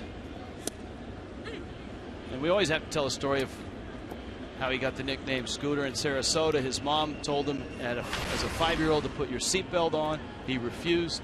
So mom pulled into the local police station, brought him in, told the officer, hey, my son won't put his seatbelt on. Tough love. Can you take care of that? And so the officer asked, what's your name, son?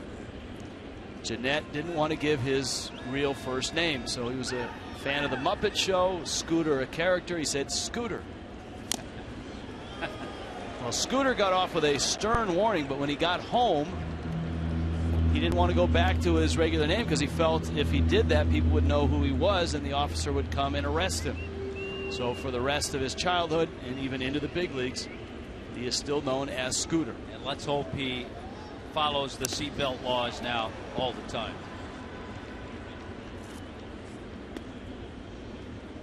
Click it or ticket.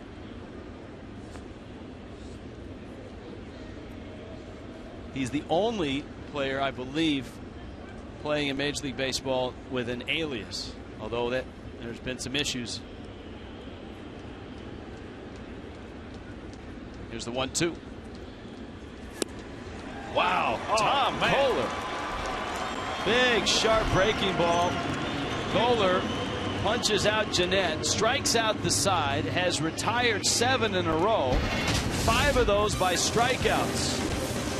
On a 9-strikeout night, Tom Kohler and the Fish 2-2.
Kohler is dealing right now. 9 strikeouts.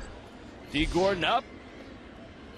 Ariel Pena continues on for the Brewers, though there is activity in the bullpen. Gordon, Yelich, and Prado in the 5th. A 2-2 game. What would you call what D. Gordon did in the 3rd? Would it be D. Gordon's mad dash home?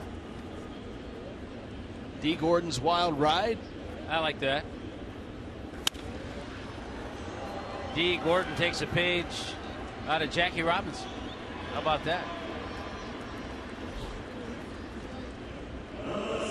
D. Gordon pops out here in the 5th. Only way to guarantee access to the 2017 All-Star Game at Marlins Park is by placing a deposit down for your 2016 Marlins season tickets.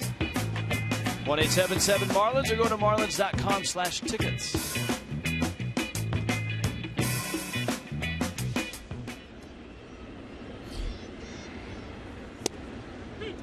Now Yelich, who's walked and struck out.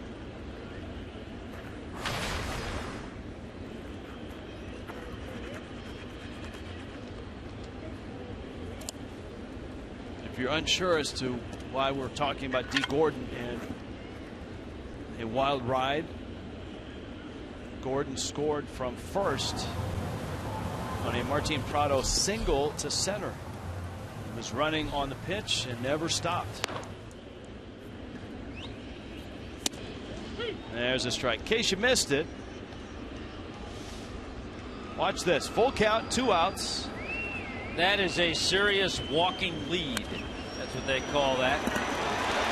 He's beyond second base as the ball gets by him into the outfield. And never hesitated, never stopped rounding third, scored easily.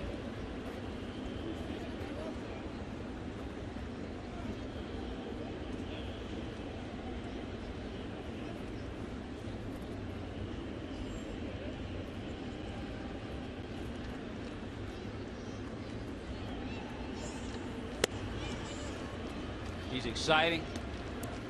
D. Gordon is fun to watch. He plays hard.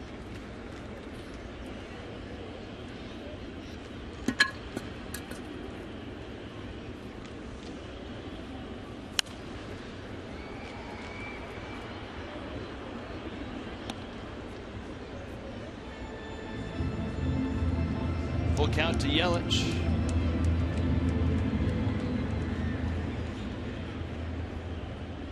Gung show tonight in Cincinnati. Jung Ho Gung just hit a grand slam. Pittsburgh has a 5-1 lead over the Reds. Boy, for Gung, his 15th home run this year. That's a J. Happ start, and what a season Pirates are getting out of J. Happ, former Philly.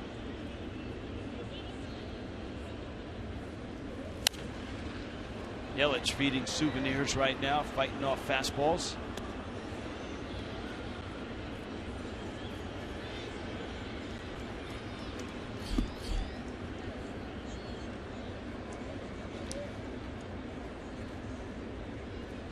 Another 3-2 coming.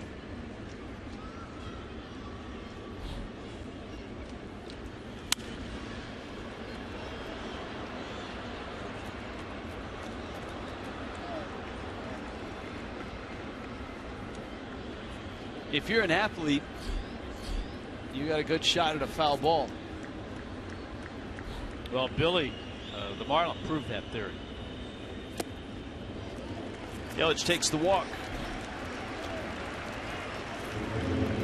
And so with 1 out, Yelich at first. Martin Prado's coming up. You got to wonder if you're Craig Counsell, Rick Cranitz, the pitching coach, how long will they stay with Pena? Well, Christian Yelich got that pitch count up, 90 pitches. That was a 10-pitch walk. There's Cranitz.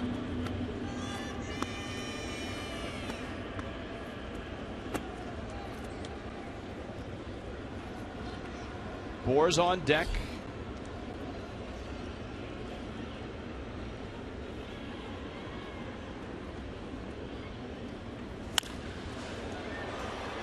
Prado sends that one down the line and it peels out of play. Prado's hit ended up driving in 2. He lined to center in his other at bat. That was in the first.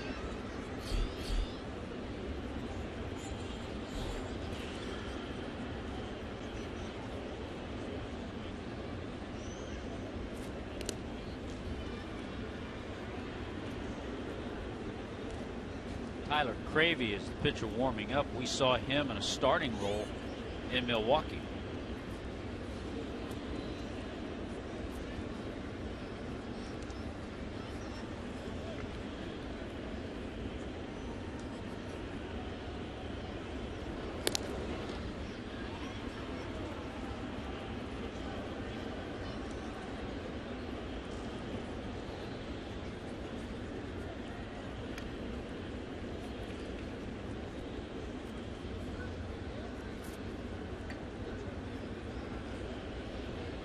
First major league start, second major league appearance by Pena. First major league action for his catcher, Nevin Ashley.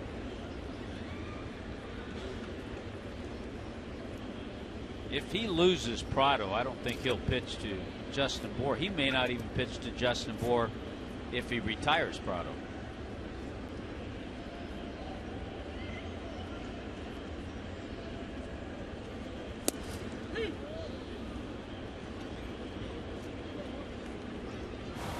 One and 2. There's Cravey.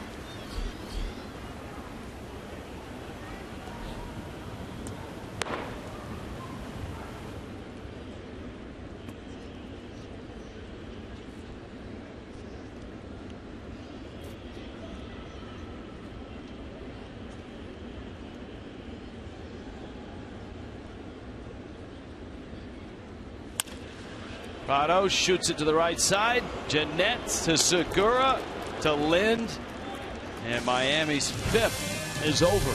Still 2-2.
Tonight, Tom Kohler is in a nice groove. The Brewers and the Marlins have played to a 2-2 tie into the 6th. Along with Craig Minervini, Jeff Conine, Tommy Hutton, Rich Waltz with you.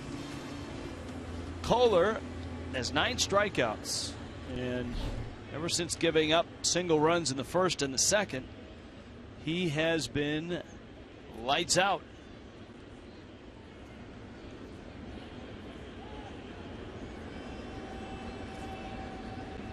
His career high 10 strikeouts against the Mets.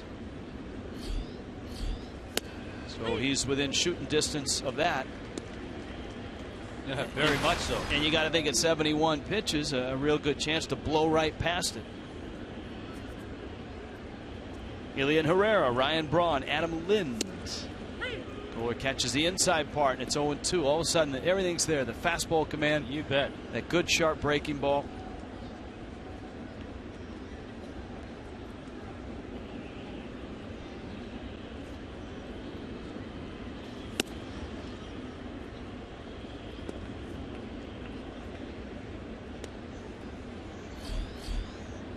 Brewers got a run on that man's double play ball in the first, and an RBI double by Nevin Ashley in the second.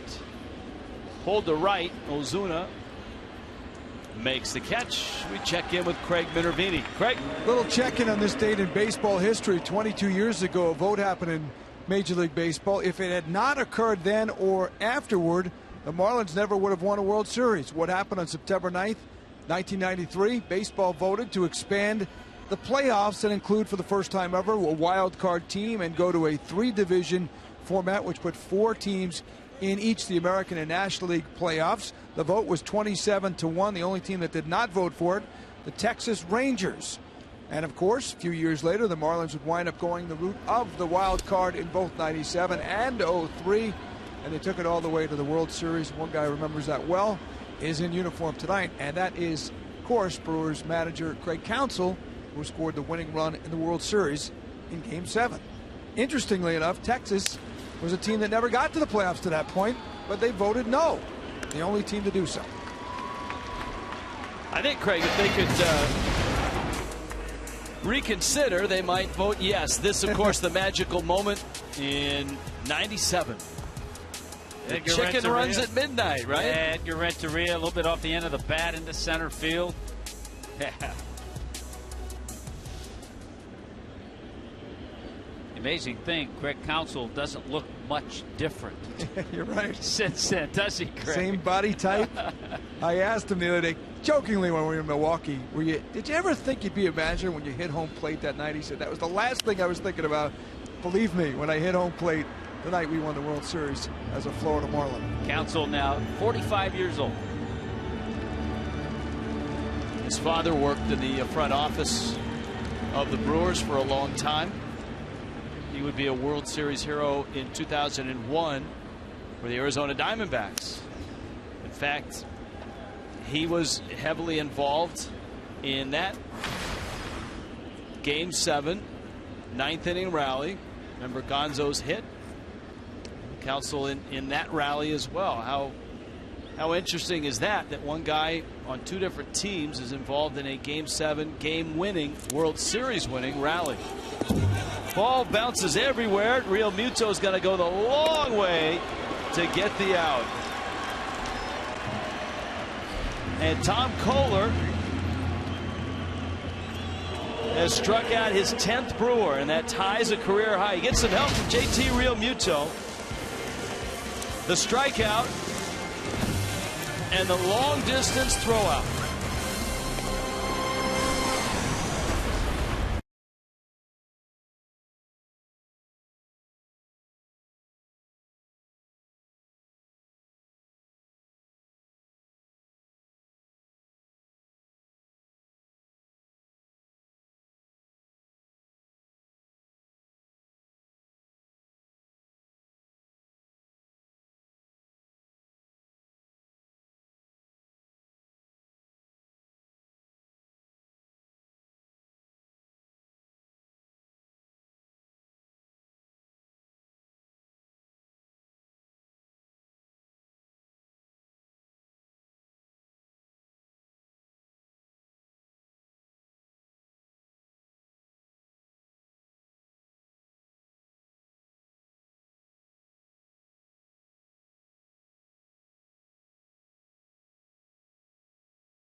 This copyrighted telecast presented by the authority of the Marlins may not be reproduced or retransmitted in any form. Accounts and descriptions of the game may not be disseminated without the express written consent of the Marlins. I like that. A lot of Marlins gear there. New pitcher. We told you Tyler Cravey was getting loose. He comes into work. We saw him the second game of that series in Milwaukee. He did not fare well. The Marlins jumped on Cravey 2 2/3 innings, 7 hits, 7 runs against this right-hander. Brewers have to be thrilled that they got 5 innings out of Ariel Pena. He gave up 2 runs on just 3 hits. Justin Bour's 0 for 2. Marcell Ozuna, Derek Dietrich also coming up. Yeah, Kohler now 10 strikeouts, a walk, 4 hits, and 2 runs. And 79 pitches through 6 innings. And a base hit.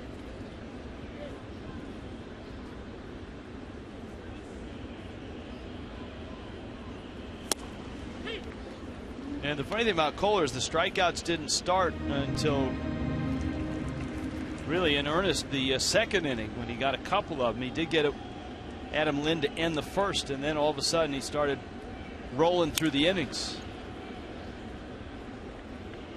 Tell you, don't see too many catchers on that last strikeout. Adam Lind kind of stayed at home plate for a while, but you don't see too many catchers throw a runner out at first base from where JT Real Muto was. He was over beyond the on-deck circle.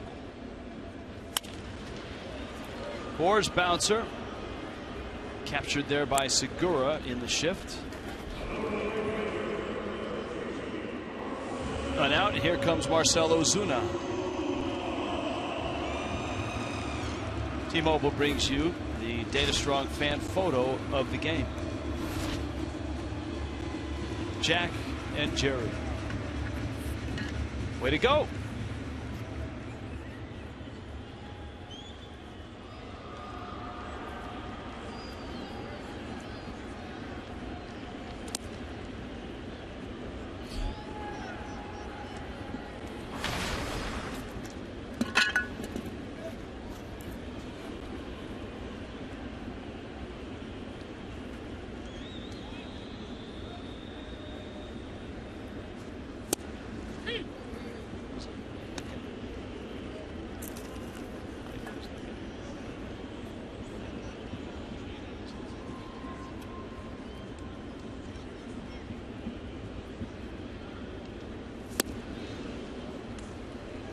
Big breaking ball and a big swing. It's 1-2.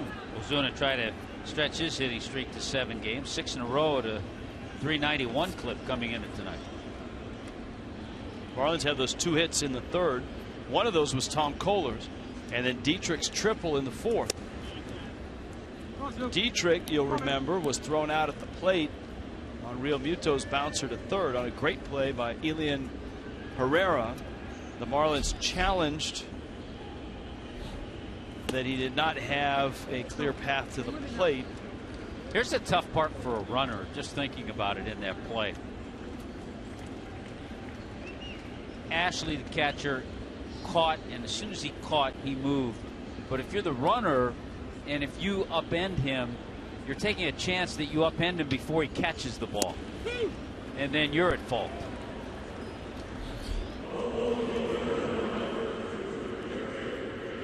That is true. Ozuna takes a good live fastball on or around the outside part. Perfect pitch. Perfect pitch. It was on it. It was down. It was away, right on the corner.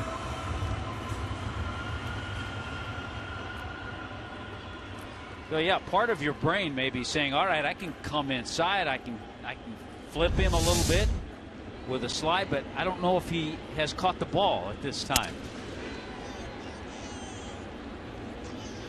So as difficult as the rule has made it for catchers, I think it's created some thinking for runners too. And I'll be honest, I think it's made it difficult for umpires to legislate. Whether you're calling it here or calling it in New York.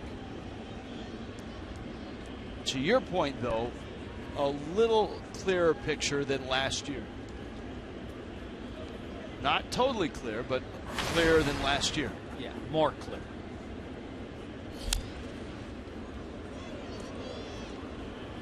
Count 0-2 to Miami's left fielder Derek Dietrich. And that Nationals-Mets game stretches into the bottom of the 7th. 2-1 Nationals. Marlins starting on Friday, 10 straight against those two teams, 7 actually against the Nationals, and 3 against the Mets in New York. Steven Strasburg, Rich, 7 innings, 12 strikeouts.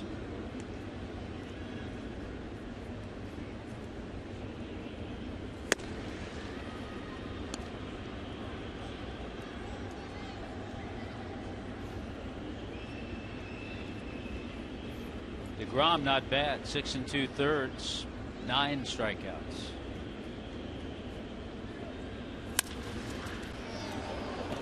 Gravy off the mound, gets it, flips it, and retires Miami in order in the 6th. 7th inning rolls around in Miami tonight. Brewers scored 2 early, Marlins tied it up, and that's where we sit. 2-2.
At 5, all the Major League action, certainly the NFL ramping up, college football, Mike and Molly, though they don't have the cool music like Whip Around.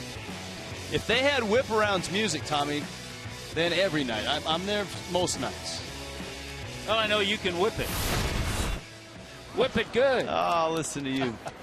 I know you still have Devo on your iPhone there. Tom Kohler, 10 strikeouts. That ties a career high. He did it against the Mets. So he needs a strikeout to set a new career high against Chris Davis, Domingo Santana, and Gene Segura. In the air, Davis on one pitch. Gives Kohler an out. Yelich is there, and he makes the catch. Kind of lost in all the things that happened in that game last night. Marlins pitchers last night combined for 16 strikeouts.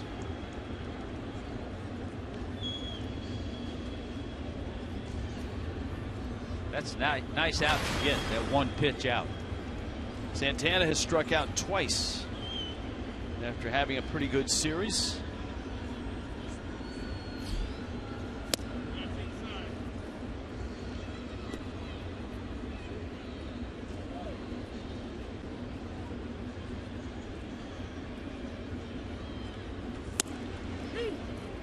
Profiled Santana on Marlins Live pregame, a guy that is a very intriguing player.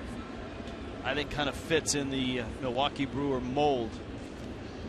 Big guy who has a lot of power.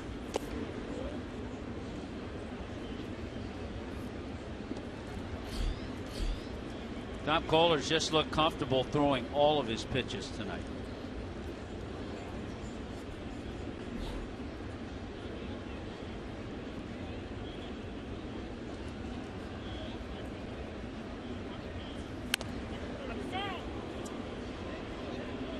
That's a foul ball.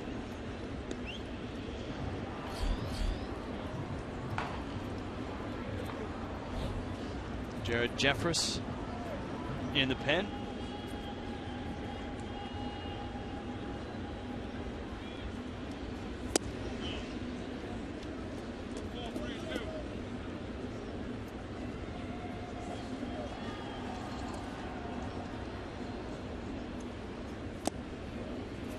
And he lost him.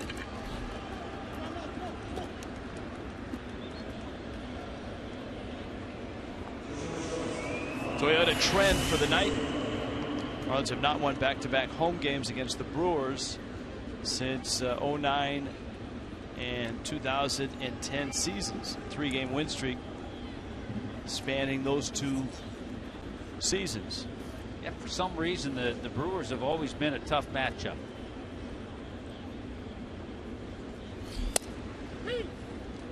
Probably because they have Ryan Braun.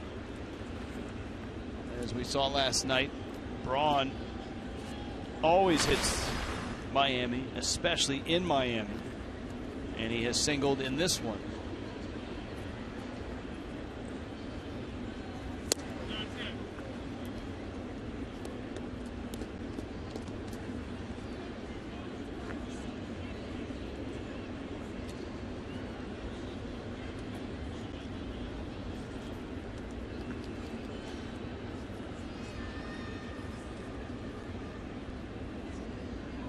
One.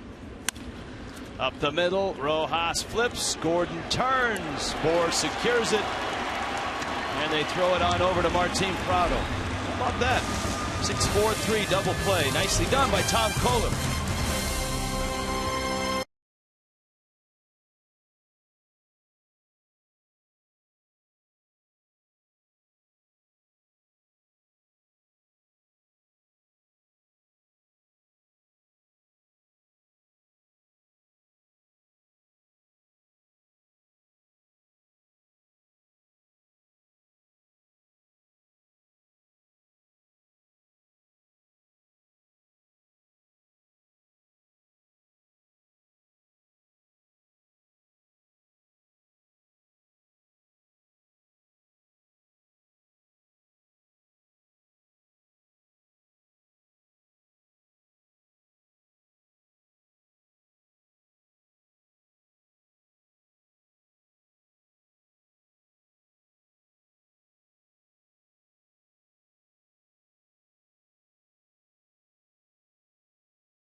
Brewers and Marlins a game apiece so far.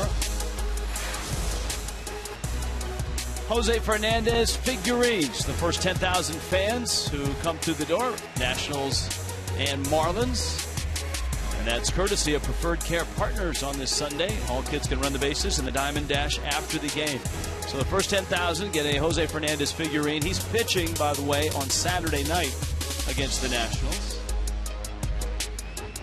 And as noted on Tommy's calendar on his handheld device, it is Sunday Fun Day.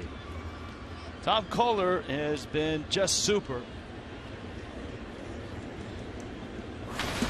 Through 7, he has struck out 10. That ties a career high. JT Realmuto Strike.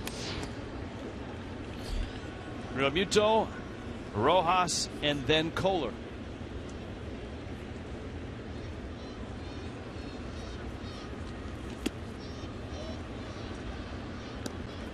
For 2 is Realmuto after his 2-homer night last night. Tom Kohler, Rich, this year season high 7 1/3 innings, so he's closing in on that.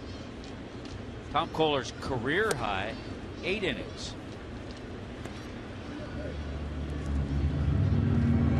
Kelly Johnson just homered. Mets, Nationals 2-2, top 8.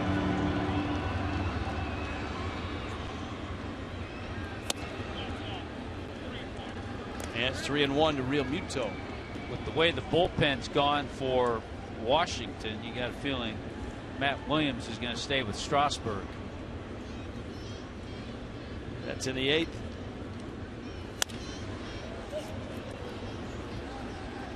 Scooter Gennett. So an out here in the bottom of the 7th that brings up Miguel Rojas. 3 weeks left, essentially, once you get past this weekend.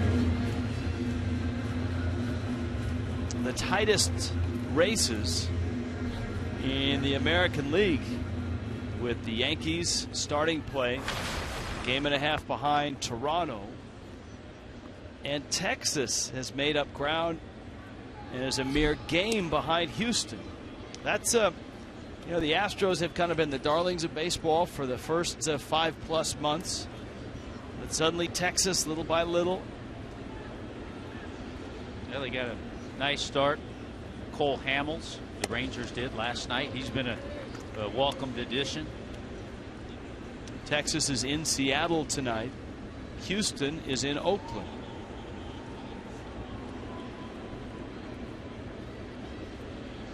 Oakland gave their manager Bob Melvin a 2-year extension today as well.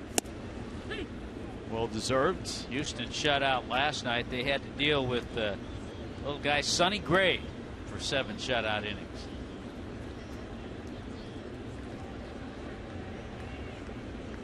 There's your West standings.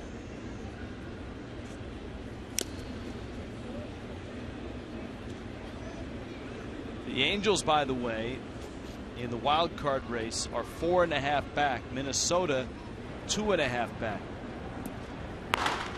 Texas has that number 2 wild card right now. Obviously they'd love to catch the Astros and just win the division.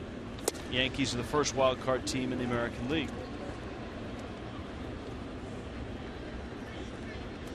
The 2 wild card teams in the National League are way ahead of everybody, Pittsburgh and Chicago. Giants are 9 games back of the 2nd wild card, and that's as close as anyone in the National League. That's amazing. And if you're the Brewers and their new general manager, it's welcome to the National League Central, isn't it? With the Cardinals, who show no signs of slowing down, the Pirates, who are young and built to win for a while, and the Cubs, who are in the same situation as Pittsburgh. Young, powerful, with a really bright future. So the Brewers and the Reds, they have their work cut out for them. They sure do. And that, I think, one of the frustrating aspects of the Marlins. It's down on the list, but it remains. This was a division this year where the mighty Nationals seemingly have fallen. Kohler squares and he takes out. They're falling a little further away. Ooh, wow. Boy, the Mets up 4-2.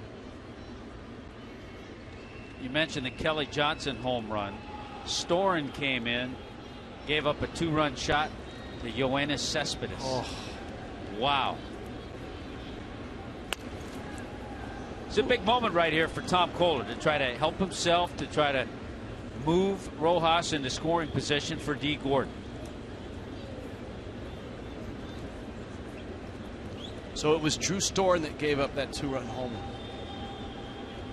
Boy, he was so settled and locked in as the closer. And once they brought in Papelbon and bumped him out of that role, It's all unraveled. Kohler's bunt is foul. Nice job by Ashley following Kohler up the line to get a hold of the ball and flip it behind his back. For Cespedes, Rich, number 32 on the year, his 14th as a Met. You talk about a guy that's changed their look offensively. Can a guy win an MVP award in just 2 months? I don't think so, but he certainly has been very, very valuable, that's for sure. Herrera still looking bunt at third. Let's see if Kohler does bunt. He does. And takes out. It's 2-2.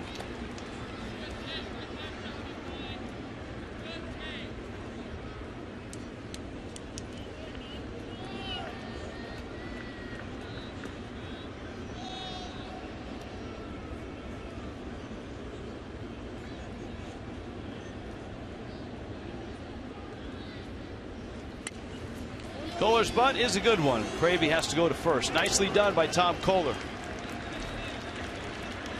That gives Gordon a shot at giving Miami the lead. On Friday night, the little blue car will bring you these starters. Gio Gonzalez, Jared Kozar. This is a good matchup. And obviously, a desperate Nationals team comes in hunting for wins this weekend. Gonzalez, Kozart. That's a Friday night start to the Marlins and the Nationals. Tom Kohler has struck out 10, helps himself with that bunt. Double switch is coming here. Craig Counsell making the move, going to the pen. Kendall Toyota called to the bullpen.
And D. Gordon coming up.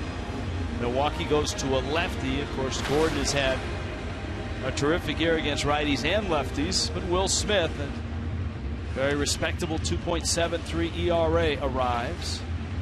Gordon this year 343 against the lefties. And in the double switch, you can see Domingo Santana walking towards left. That's because Logan Schaefer has pushed him out of center.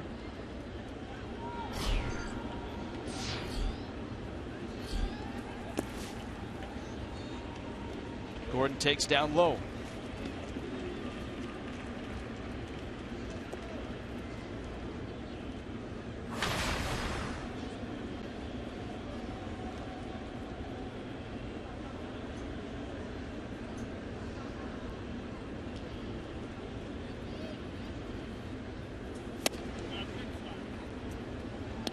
Gordon's night 0 for 2 with a walk. Of course, the thrilling run from first on a single to center. Close and late. Gordon is the best.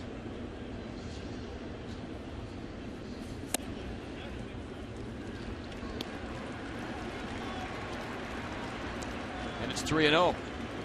And D. Gordon's done such a great job all year hitting against left-handers, hitting against everybody, left-handers in particular.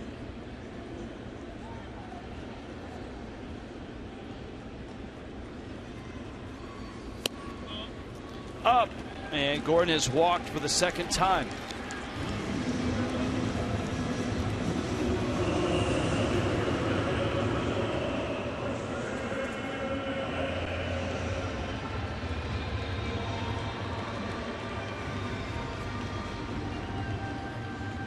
Well, now you've got Rojas at second, Gordon at first, and Yelich against the lefty.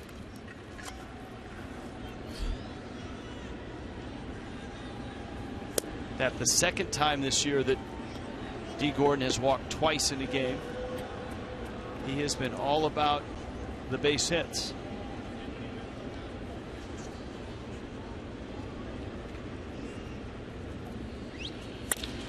Yelich, there's a base hit in the gap as well. Rojas will score. D. Gordon flying around third. Here he comes, coming to the plate, and he scores again. Wow.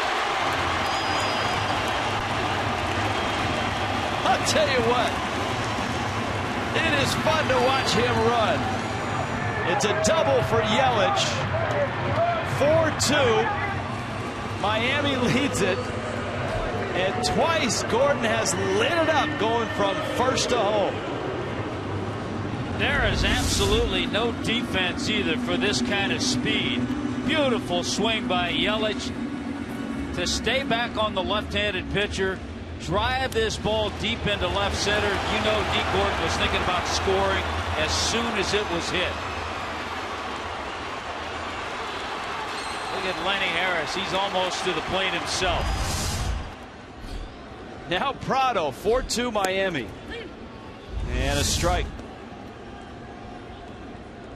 Phantom Cam captures Gordon's slide.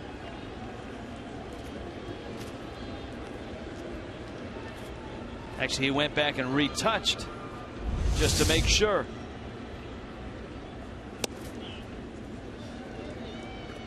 So Yelich with a double, his 21st. He drives in 2, and Miami has 4 runs on 4 hits. That's it. Yeah, D. Gordon's been a big part of scoring those runs, too. Scoring from first on Prado's single. So let's see, he scored from first on Prado's single, and he scored from first on Yelich's double. That's a little more conventional. And Yelich's double was in the gap, didn't go that far into the gap.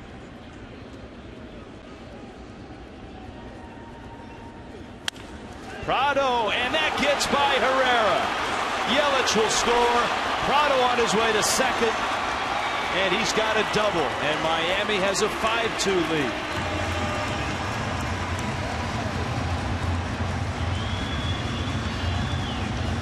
How many big hits has Martin Prado gotten on this homestand?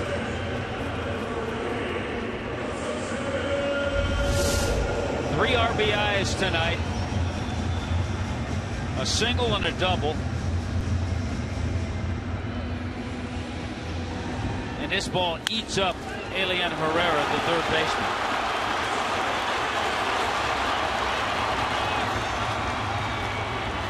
Justin Bohr is the hitter. Rick Kranitz, the pitching coach for the Brewers, is out.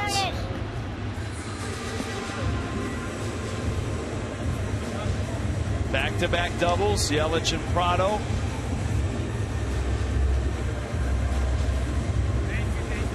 And 2 more hits for Prado. 3 more runs driven in.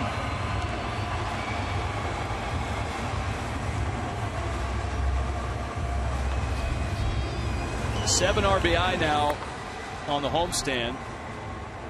10 hits on the homestand.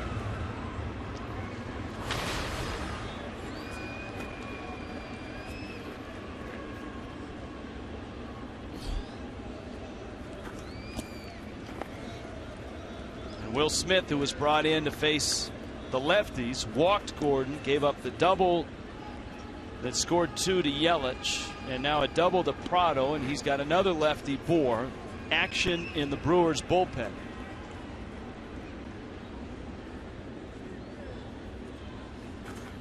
You like to watch patterns. Ball in the dirt. Prado's in there. That one, once it got by the catcher, looked like it ping-ponged on the feet of Bob Davidson. I think Prado thought it was going to the screen. Yeah, absolutely. And had he been thrown out, you couldn't fault him, because you go when you see that ball skip by, but it caught a piece of the home plate umpire and stayed a lot closer to the catcher. But a good slide by Martin to extend that leg and just get it in front of the tag.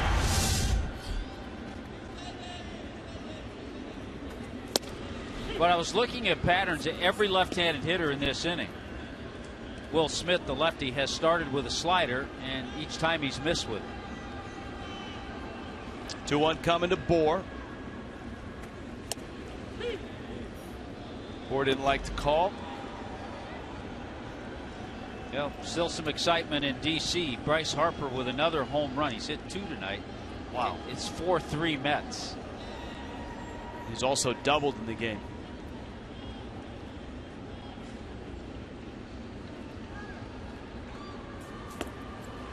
Justin Bohr strikes out, but Miami strikes again. 3 runs and another mad dash to the plate by D. Gordon.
He finds himself now in left field.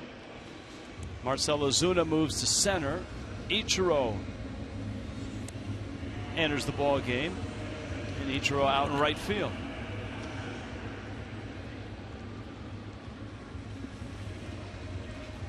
And this has got to feel good for Tom Kohler. He gave up a couple of early runs and then kicked it into gear. Saw the Marlins tie it, and now Miami has taken the lead 5-2. And Kohler has tied his career high in strikeouts. He did have a bit of a break there, sitting and watching the Marlins score 3 runs. So we'll see how he does here in the 8th. He gets the rookie, Nevin Ashley, the 31-year-old rookie, who takes out. He struck him out in the 5th. Pitcher spot was on deck, but when the Brewers made the switch, they've got Schaefer in the 9 spot, so he's up, and then Scooter Gennett. So we'll see if Kohler can get a strikeout and get through this inning. Miami's bullpen is ready from both sides. Well, as we mentioned, the pitch count, pretty good shape for Tom Kohler. The curveball still biting. 1-2.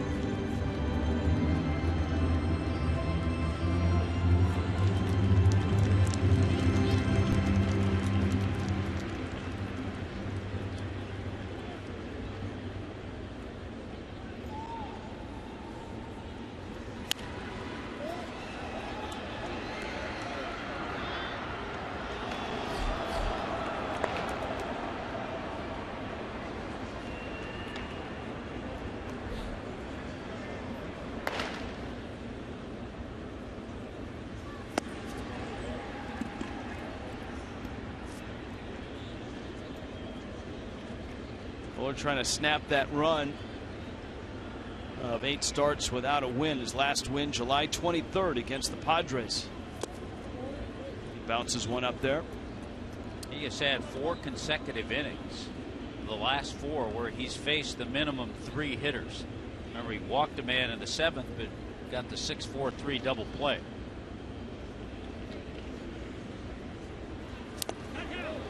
And he hits Ashley. Well, he's out in front of him. He hits the Brewers catcher. Now Schaefer.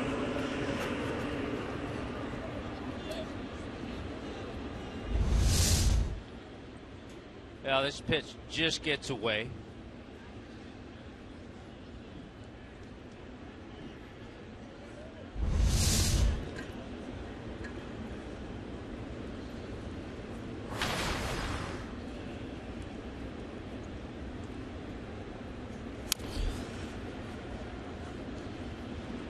Schaefer gets a piece.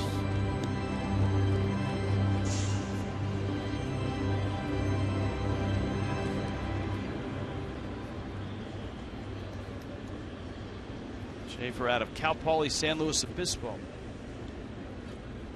His 3rd full season.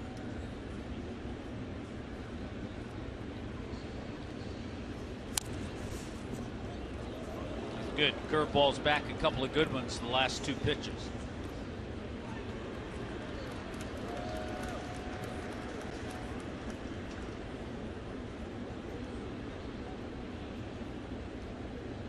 He's 0-2. Hunting for strikeout number 11.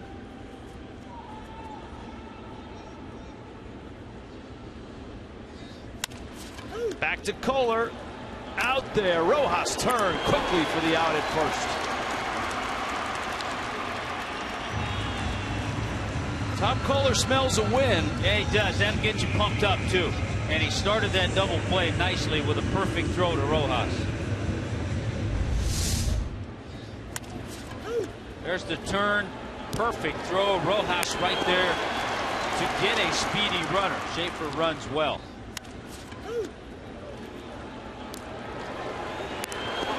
Marlins have turned 3 double plays tonight.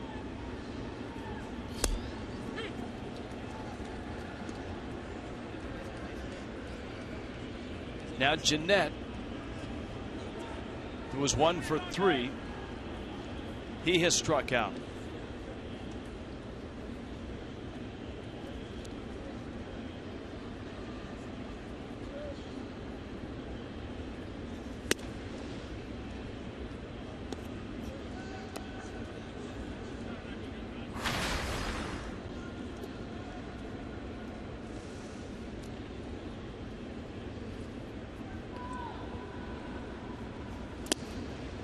The Nationals saw Drew Storen give up a home run when he was out there. Jonathan Papelbon is in now. He just gave up a double to Lucas Duda. Washington trying to keep it close. They're down a run in the 9th, but the Mets have a runner at 3rd and 1 out.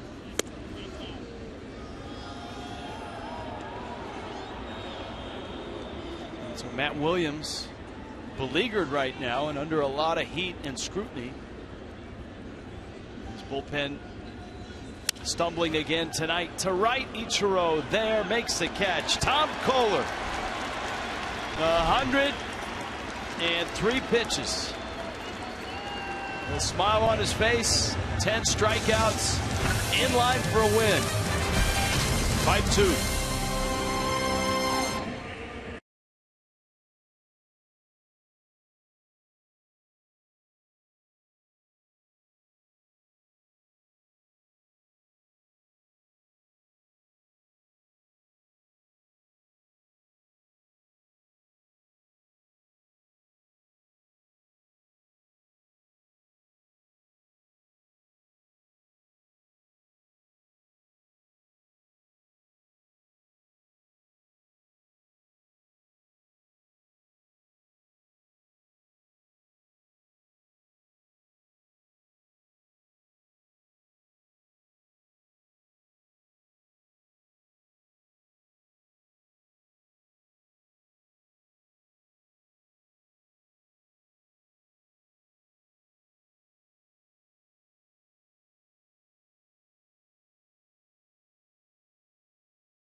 observe it.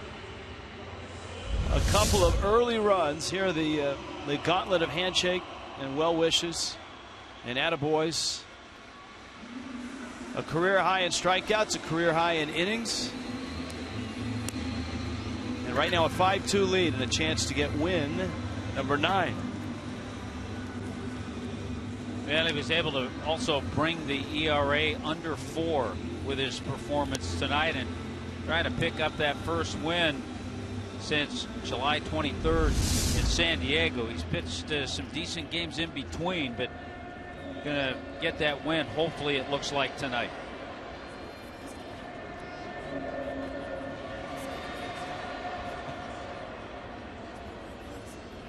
He can thank the guy to his right, D. Gordon, who twice dashed from first base to home, once on a single, once on a double that wasn't that deep. David Goforth.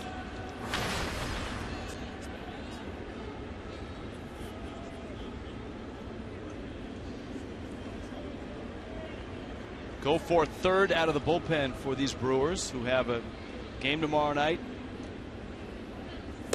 with Pittsburgh in Pittsburgh, and an engagement with A.J. Burnett, who comes off the disabled list, will pitch tomorrow for the Pirates. Ozuna looking for his first hit. He's 0 for 3.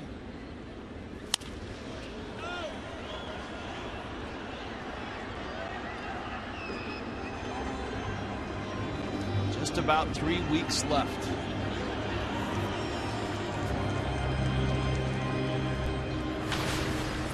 Twins on top in Kansas City, a significant game. It's 2-0. Top of the 6th. Twins hanging around in that wild card chase. The Royals have pretty much locked down, locked up the Central. Their lead is at 12. Permission to print and sell postseason tickets, I think, was granted in early July.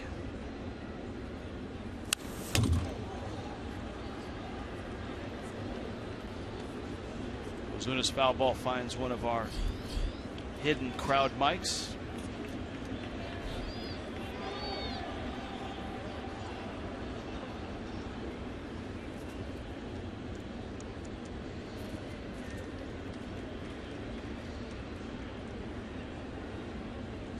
One, two.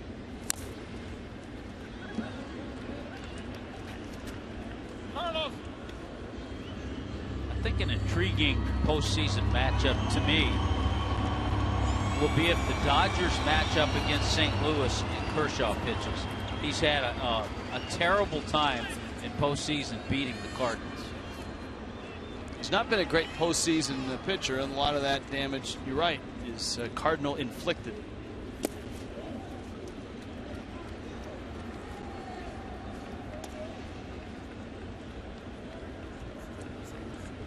Two balls, 2 strikes to Marcell Ozuna. They have been an infliction to many over the years, the Cardinals. It's hard to it's hard to eradicate that, Tommy, once it's in your system. Good drafting, good farm system will help.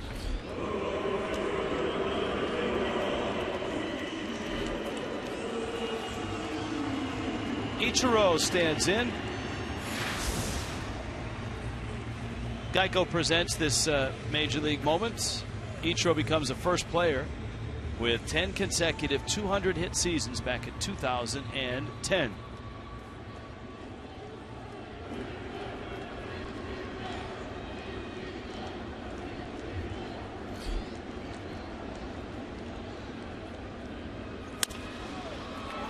Ichiro bounces it to Jeanette, who gets the out at first.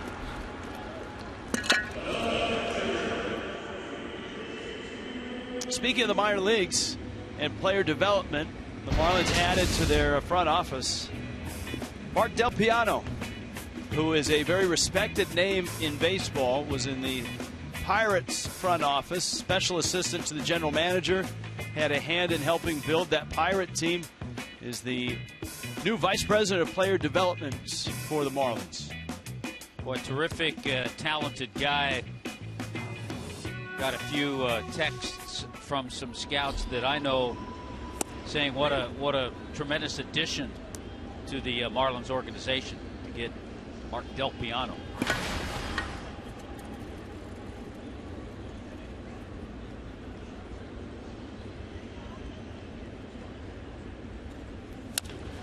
Real Muto, they'll tap her up the line, and with his speed, he's got a base hit. Ball gets by.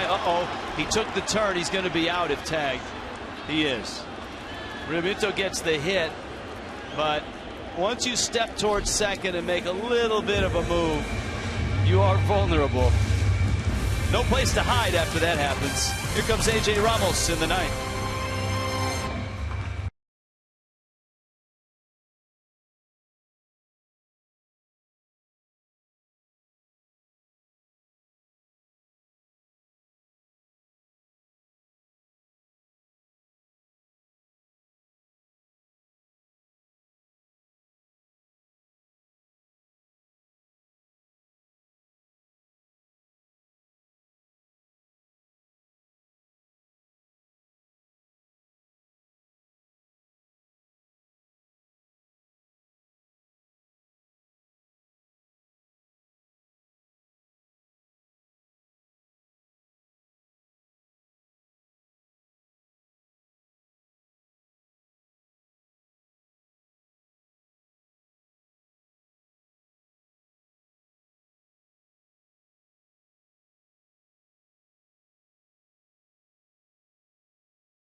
And by Kubota. For more information or to find a participating dealer, go to FloridaKubotaDealers.com.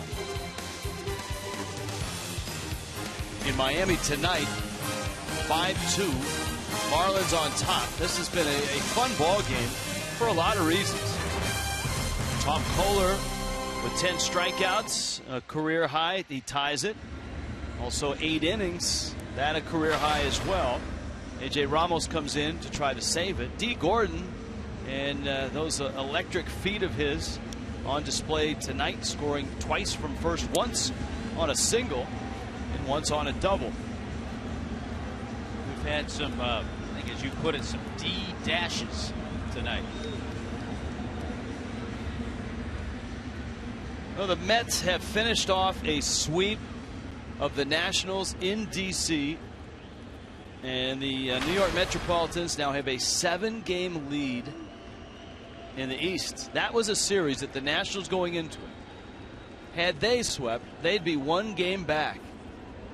But it's a 2-game swing every time you play someone you're chasing, and it turns into a 6-game swing there. Boy, that's just a huge series for the Mets, and a disappointing 3-game series for the Nationals. And certainly a rough 3-game series for the Nationals bullpen.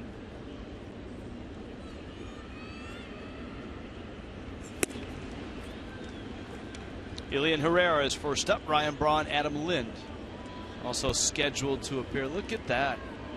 So Washington is just 3 over and 7 back. Nationals here on Friday night. Miami in New York to face the Mets on Monday night.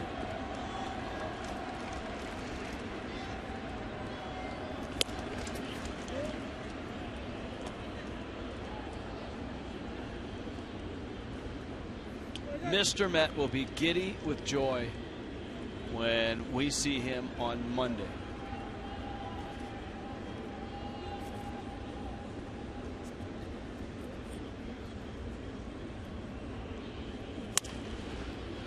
Herrera lifts it. Foul territory. Oh, it's a sweet play by Rojas. Full flight. He adjusts by sliding and catching. You can hear him call Martin Prado. Prado gets out of the way, and a nice sliding grab by Miguel Rojas.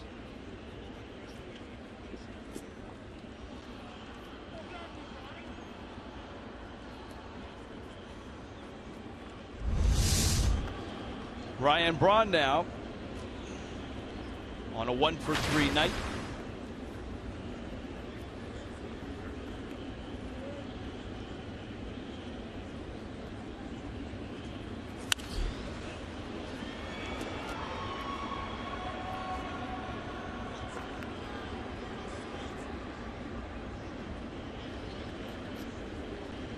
Checkers, get you ready.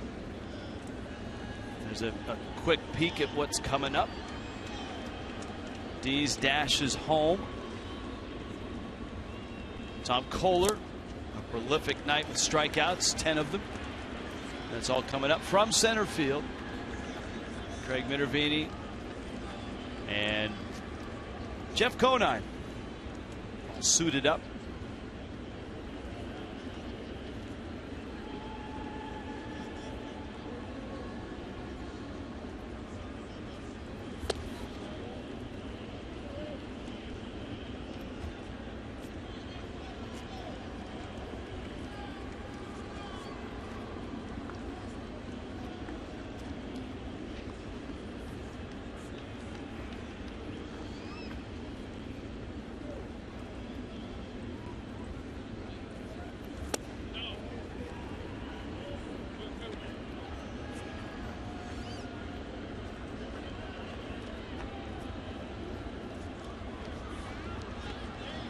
Two balls, 2 strikes.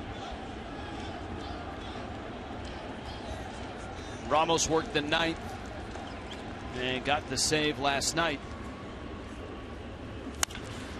Sharp bouncer, Prado, so smooth. High throw, Bohr adjusts. Big man came down, got the foot on. And there's 2 outs. MLB.com app, BAT, #1 app for live baseball. And obviously, as September turns to October, you want to have it on your device so you can watch live crucial games down the stretch and in the postseason. MLB.com app, BAT for your smartphone, tablet, apparatus.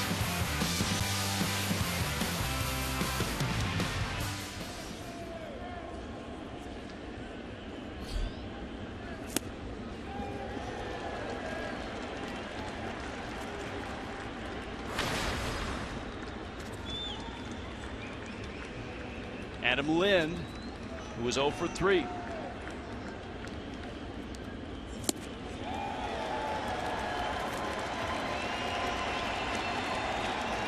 the last base hit for the Milwaukee Brewers was an infield single by Braun back in the 3rd. Yeah, Kohler pitched the 4th, 5th, 6th, 7th, and 8th. Lind in the air to left. Yelich is there. Ball game. Marlins win it. They take the series, their 3rd consecutive series win. And Kohler, magnificent tonight. Tom Kohler strikes out 10. That equals his career high. He goes 8. And he gives up just the 4 hits and those 2 runs. A.J. Ramos waits patiently for the rest of the Marlins to arrive on the mound. Kohler in that handshake line as well.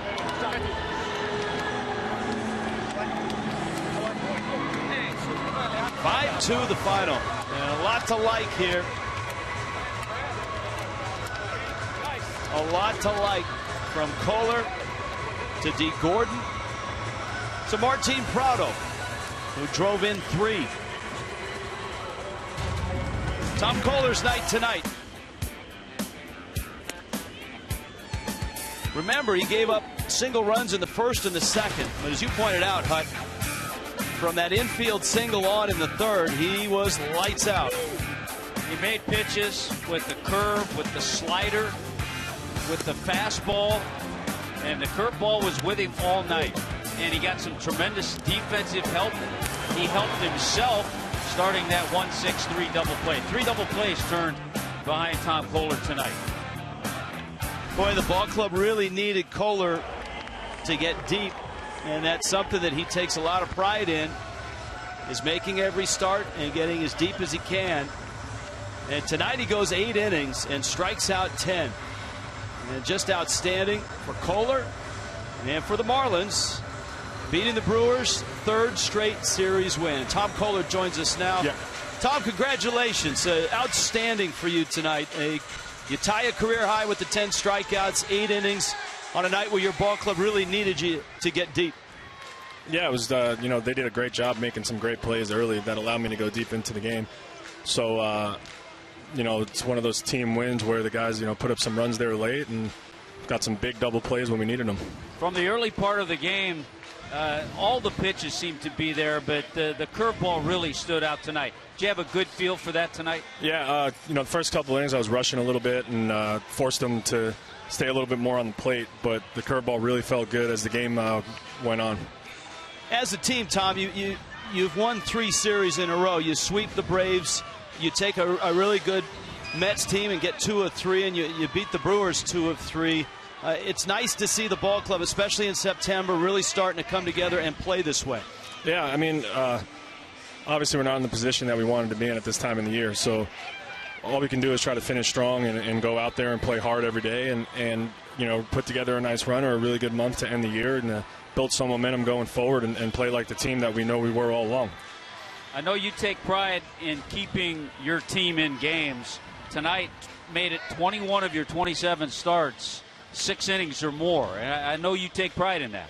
I do. I mean, I feel like if you give your team 6, chances are you're within striking distance or have the lead. And obviously, you want to go deeper than that, and that really gives your team a chance to win. So, I just want to go out there and hopefully give up a little less than their other guy, but ultimately keep him in and try to save some pitches from that bullpen. Hey, good swinging with the bat, too. What's up with that? All of a sudden, Marlin pitchers are hot. You guys have had a really good 2 weeks. Yeah, I think we were just, sick of looking up there and seeing batting averages in the 20s. So, so an adjustment had to be made, and I think we're putting the ball in play a little bit more, so that's allowing some things to go through. Last question, D. Gordon tonight. I mean, he does so many things for you. You talk about his defense. He's playing at a Gold Glove caliber, but twice he dashed from first, once on a single. Yeah, that one, he almost caught me on that one. It was 3-2, and I started running. I look, and he's already on second, and I'm like, man, I got to go now. I didn't think that it was possible to score from first on a ground ball up the middle. But, he electrifies the team with everything that he does. He's one of those quiet-type leaders who, if you just watch him play with the energy that he plays with and you feed off that, then you're going to have a good chance to have a good game. Hey, when you get in and get a chance to watch a replay, see the kind of walking lead and jump that he got on that play. Oh, it was unbelievable. I mean, they said that he was halfway to second before the guy threw the ball. Hey, Tommy. Yeah, Tommy, congratulations. Right. And way to go tonight. And keep it up. We look forward to your next start. All right, thank you. Thank you. Tom Koehler, 10 strikeouts, 8 strong innings. And there's D. Gordon still signing autographs, making friends. And the Marlins with a really nice win here tonight. And as Tom Koehler put it, and he put it quite well, really a team win tonight. The Brewers got the first 2 runs of this ballgame. But then Tom Koehler sharpened up. And in 8 innings, he punched out 10. D. Gordon dashed home twice. And the Marlins beat the Brewers 5-2. Take the series. Marlins Live is next.